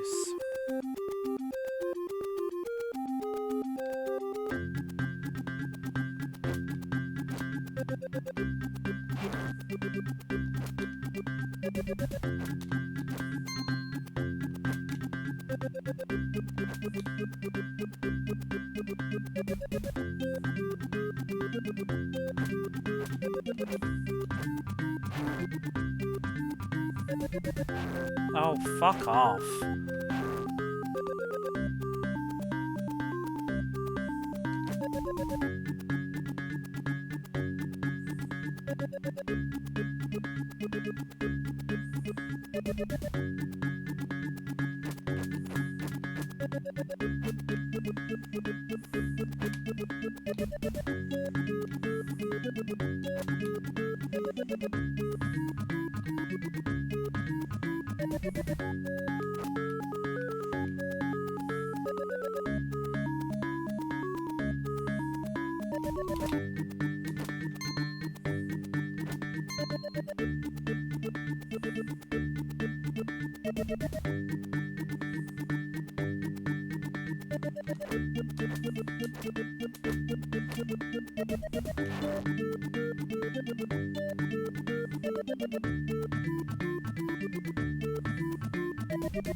Bastard.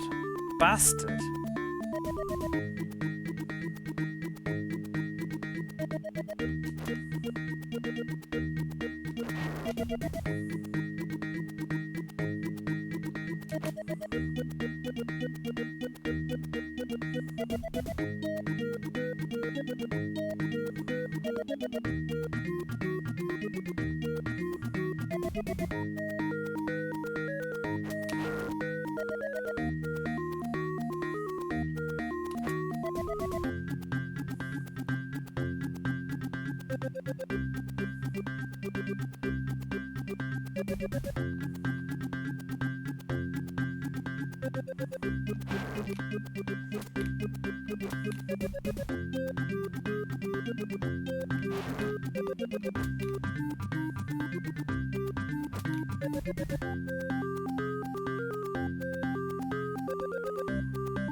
Oh.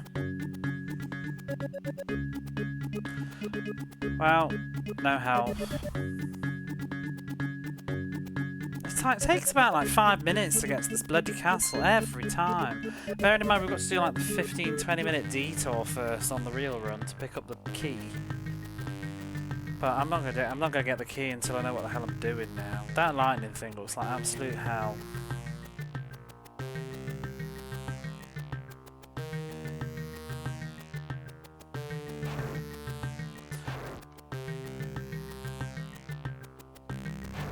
What?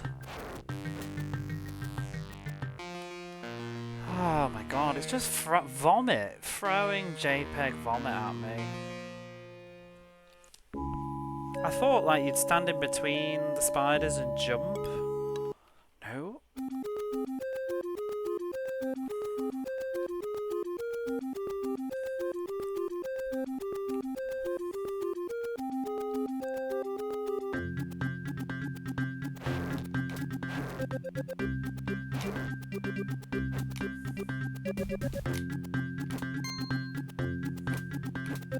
Another health foil should be fine. Well, maybe. It seems pretty rough.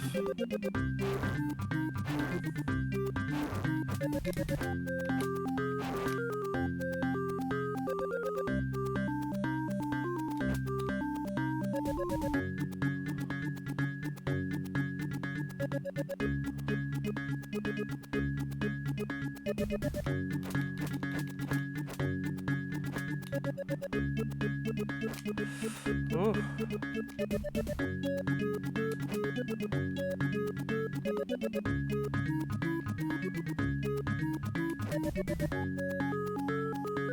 So it's okay here because I can afford to take the damage because I'll get it back. I can get 6 back every time. Can't carry more than 12 though. It's a shame.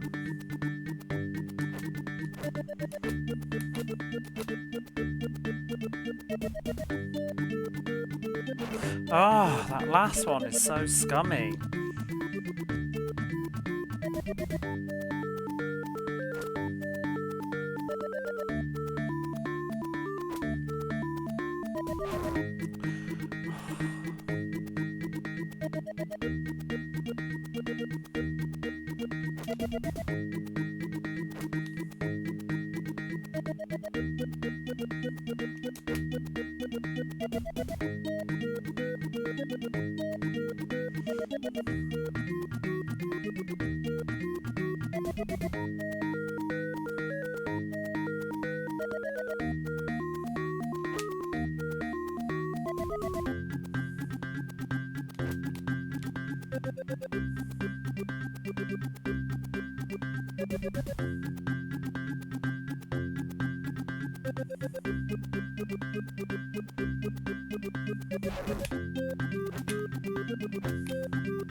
Hate those things with the clubs.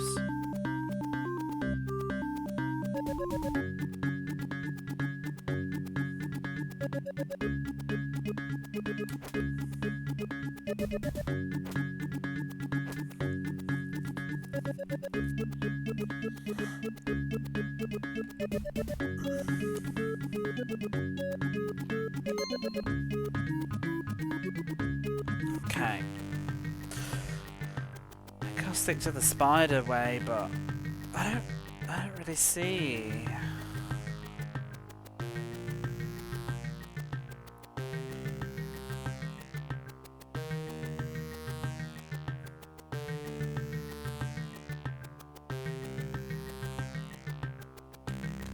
Bloody hell. Really?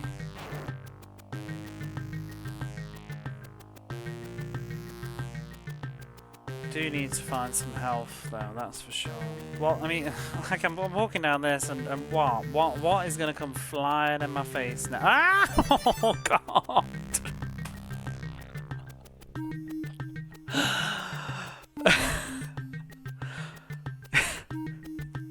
Hi!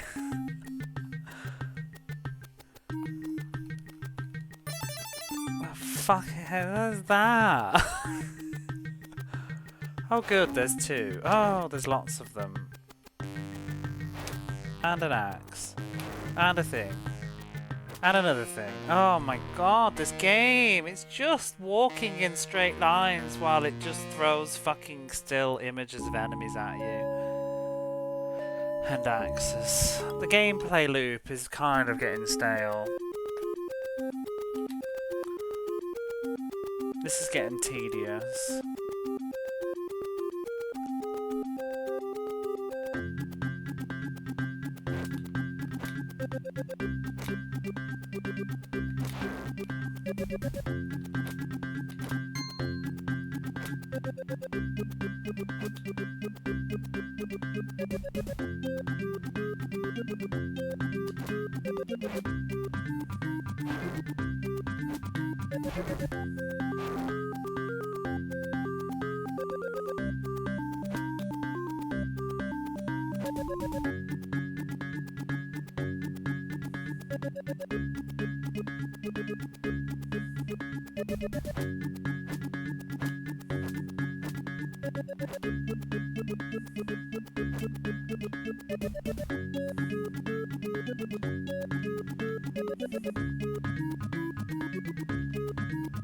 Oh, you wanker.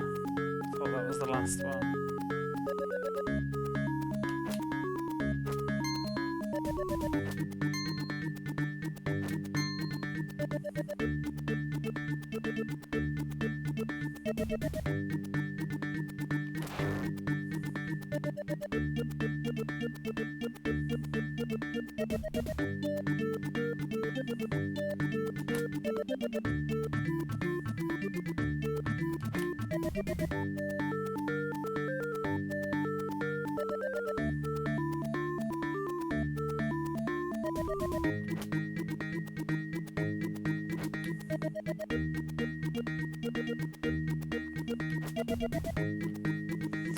I feel it's awkwardly slid around the screen. It's Chaka. But it's just the gameplay loop a lot of the time, like where I just was. It's just you walk forwards and just shit's just gonna come flying in your face. Hope you're ready. It's kind of the same formula, and then there'll be something just going up and down. And you have to walk through when it's gone down, and then more things will just come flying at you.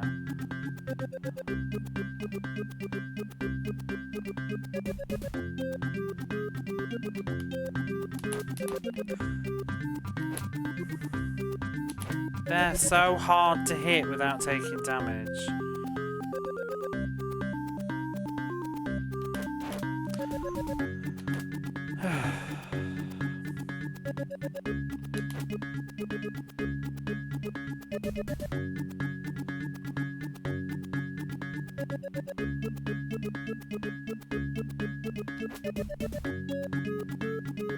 Mega games with smaller sprites look nicer.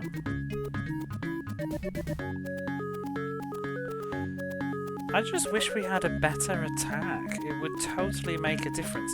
If it was like some sort of arch, but this like crappy punch that has like a fraction of a second of it actually being a hurt box.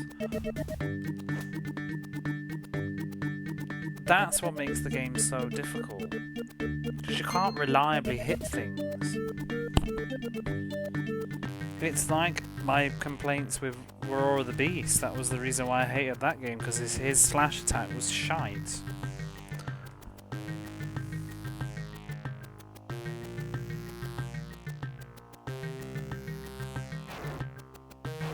Oh, for fuck's sake.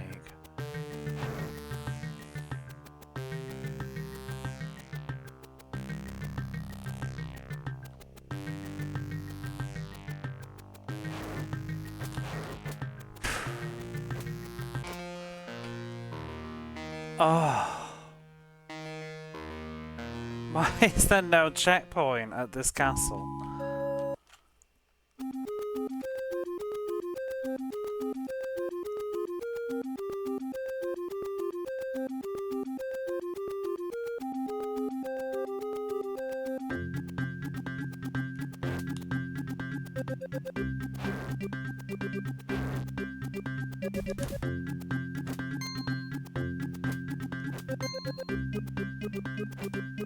I'm just gonna eat. There's no point even engaging with the game because you get the health straight afterwards. Just walk through all this shit. Oh, you bastard. Well, not like that. That wasn't so good. But like the game throws health at you at the start and then it's just like, and now you're done.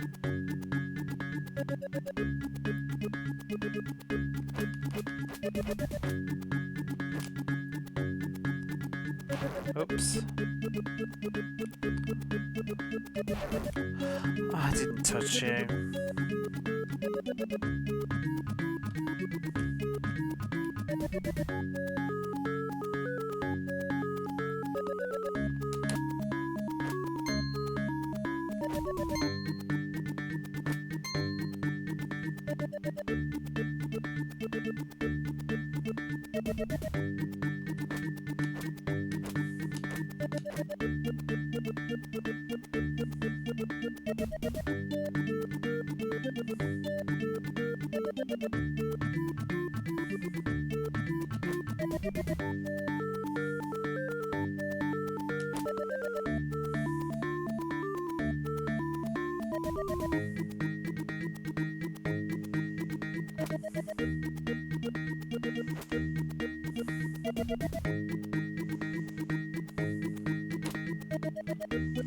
The salty run. I need a coffee. Or to go to bed, I'm not sure which. Ah!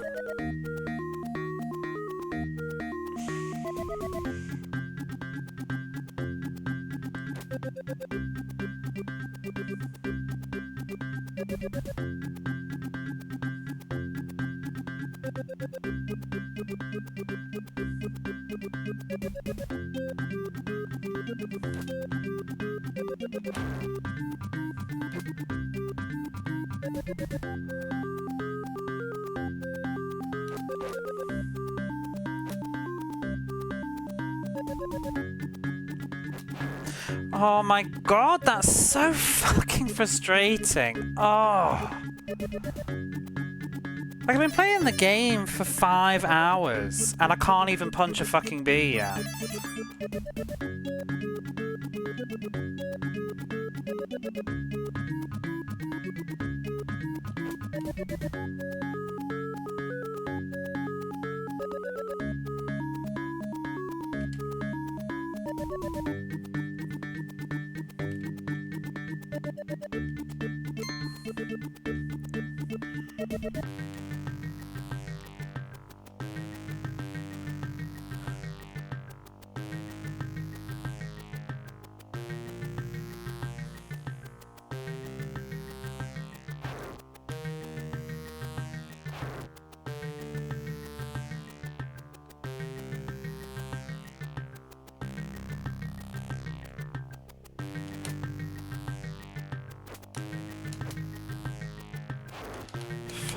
hell?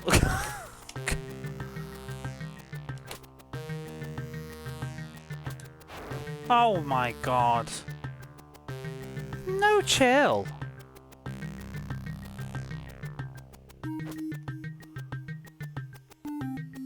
Give me some health.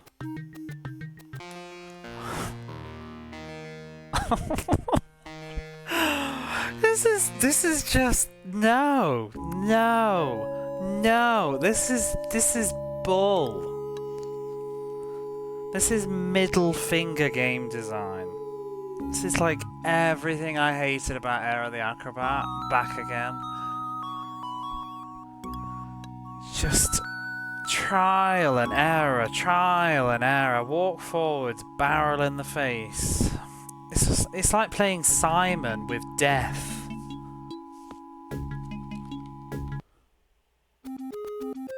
Title screen, yeah. There's stuff to like about it, but there's stuff that's just so nasty.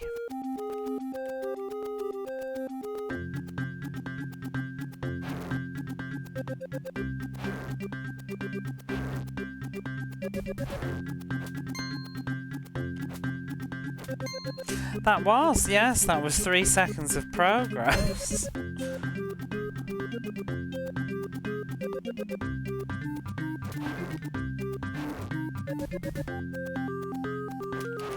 Oh, bugger off.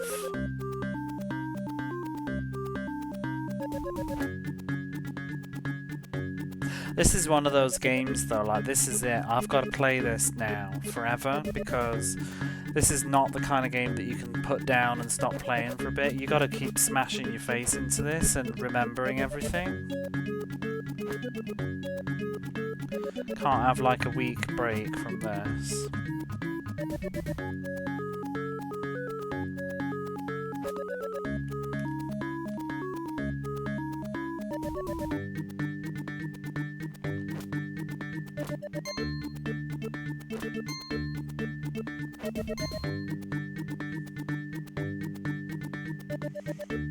What's next?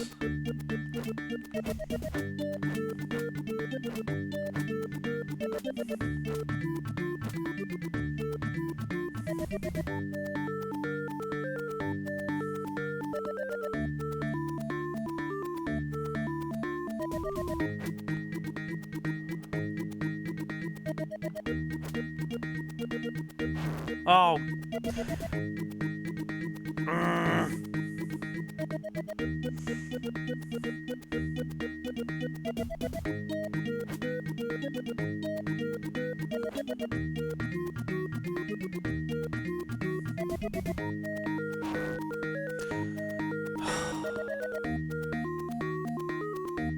It's such a mood.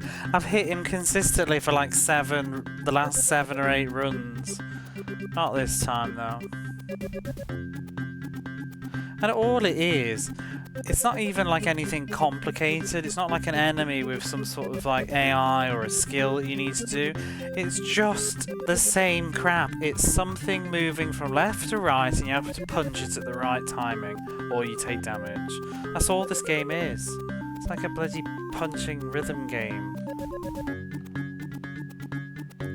Oh!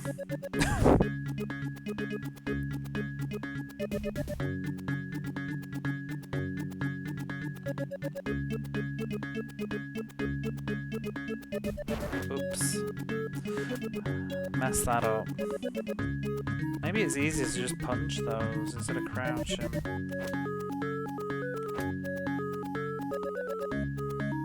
Seven health again.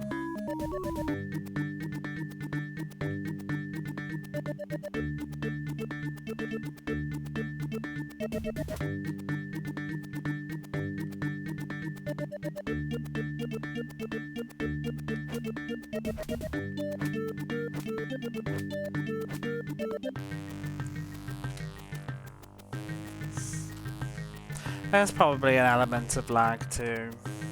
Oh, I didn't get the torch.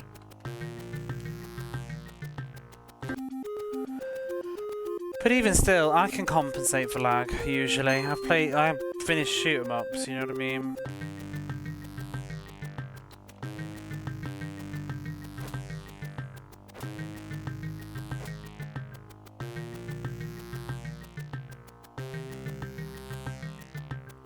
I don't feel like I have that much lag though, like, I feel like it's doing exactly when I push.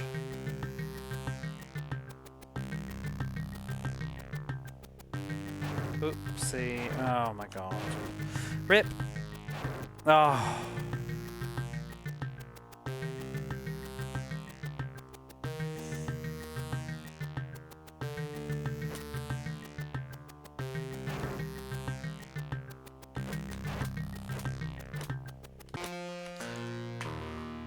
You can punch the axes though.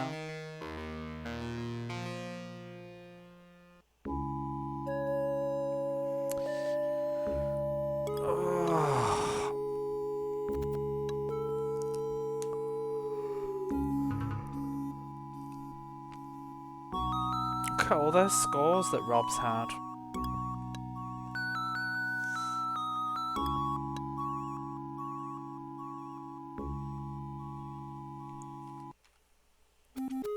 Oh.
Always 7.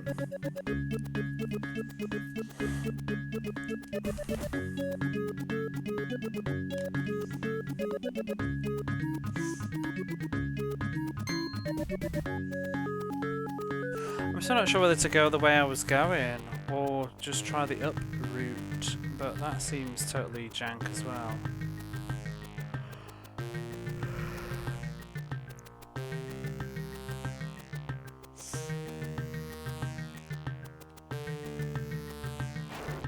It's garbage that that barrel comes. Oh shit.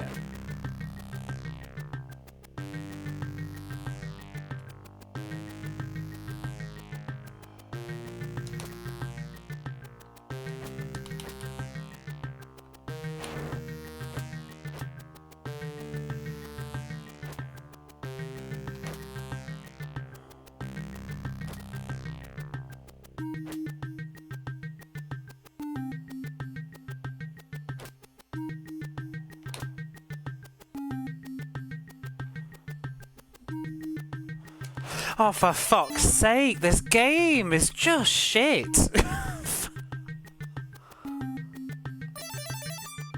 What is that crap? Like, that's not difficulty, that's cheap.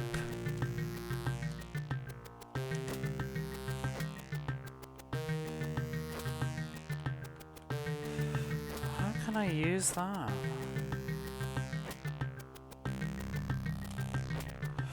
Didn't the manual say something?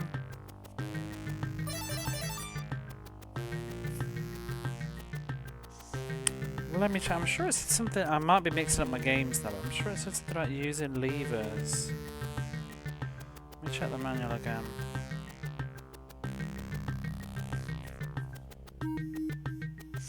Maybe I'm just missing an item.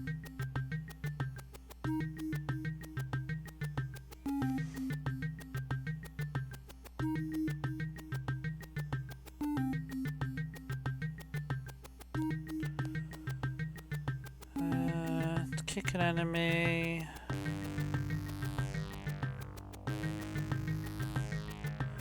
If you're carrying a weapon, press B to fire. It says B is pull lever. Maybe I just can't pull it then.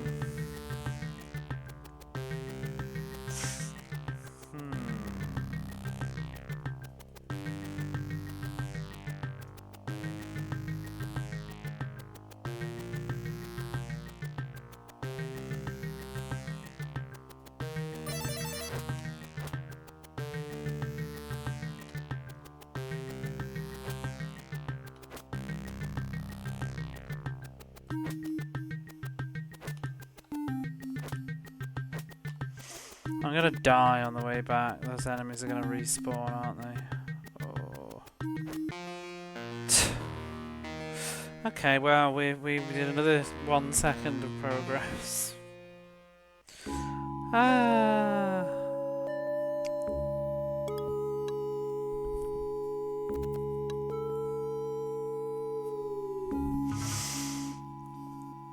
Ooh. One for the road.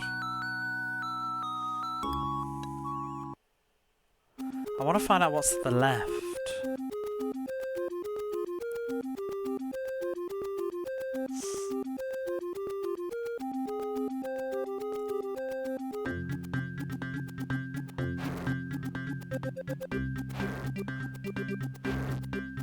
He's a cool first impression though, that enemy.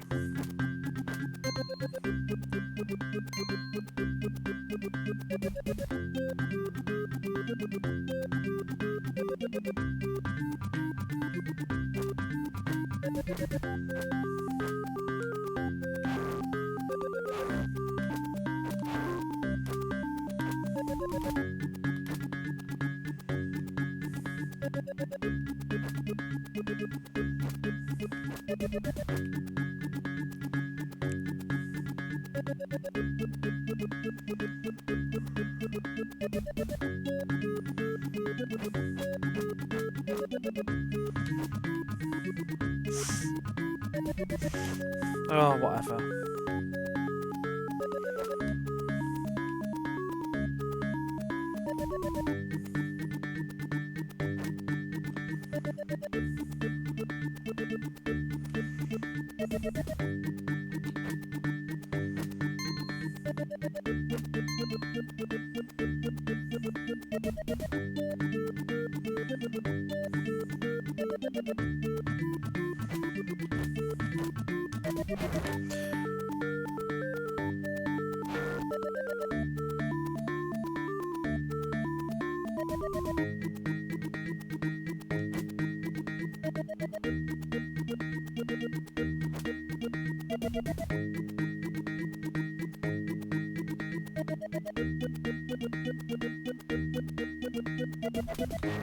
Oh, I'm in the wrong part.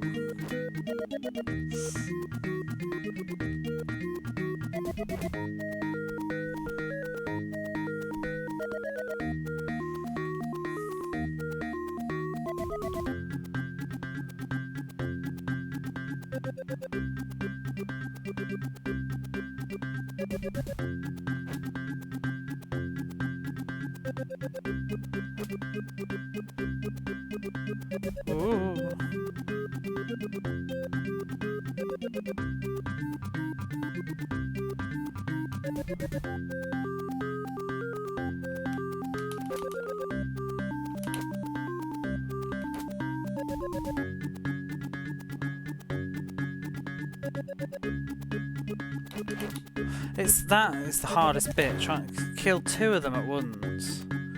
Oh, it's fucking 7 again. 6. Woo.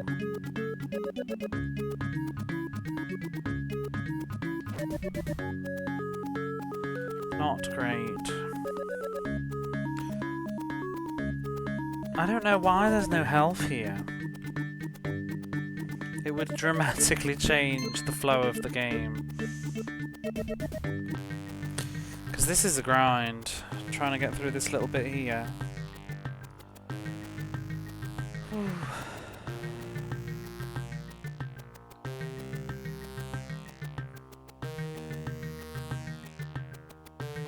Oh my god.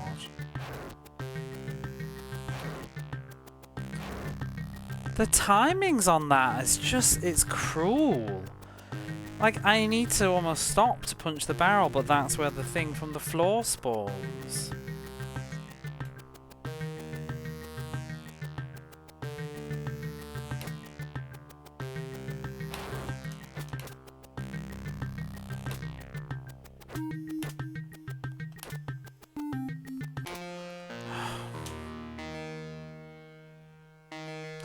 This is very miserable.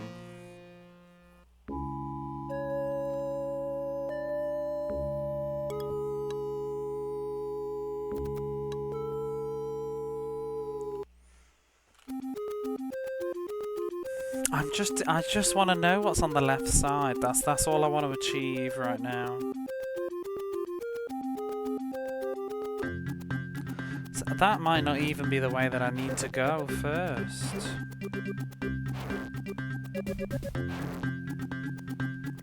It might be the way with the electricity.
Ah.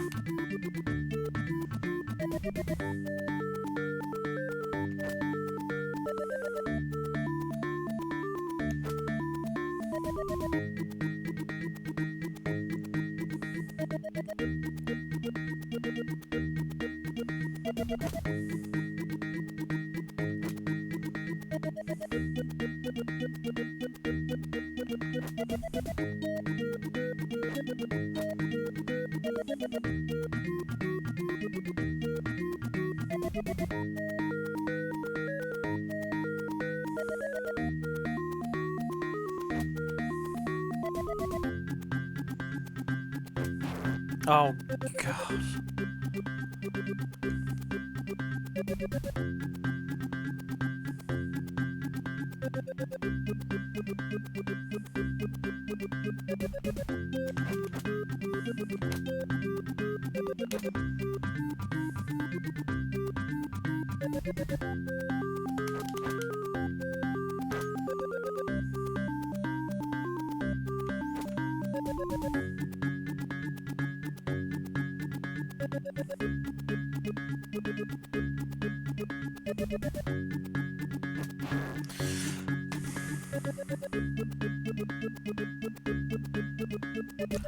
Five health.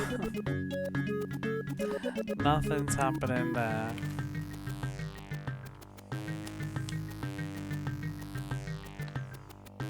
Oh, I didn't pick up the torch. Wait, what happens if you leave without the torch? Does it say?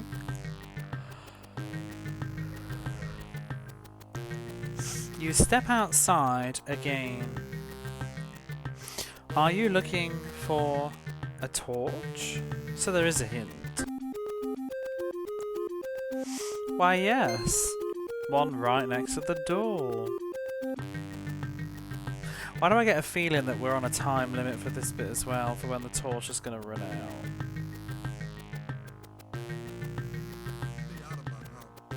Stay out of my house.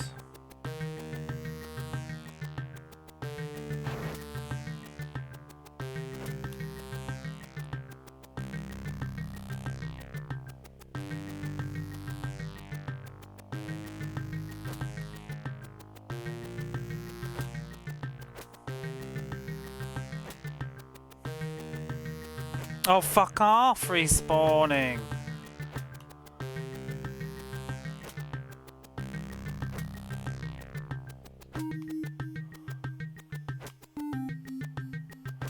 No.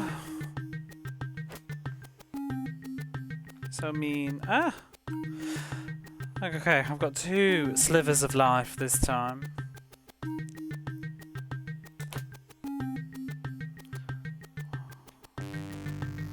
What will kill me now? Wait for it, it's coming. Oh! Bastard.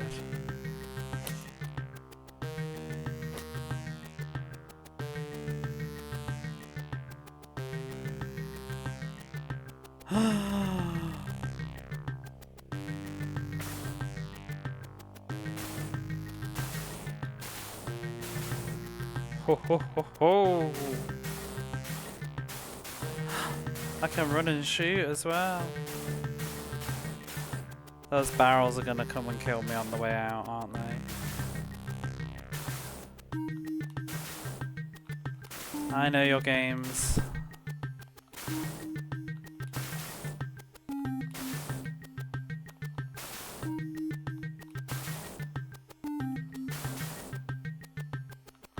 No!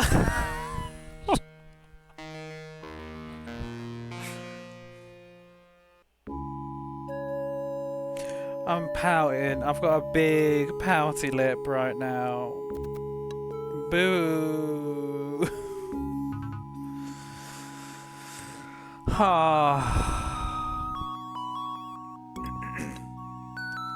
Well, I guess we get the bazooka first. Why is there no health in there? Like, why are there no health pickups? Into a glitchy box, yes.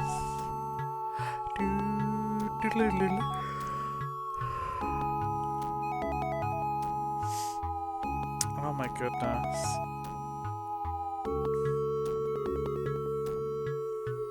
I think it's curtains for me. Oh, what is Techie Rob sending me? Is it that running? Oh no, it's the Psygnosis owls. I don't need those. Oh, it's that running enemy. Oh, he's adorable.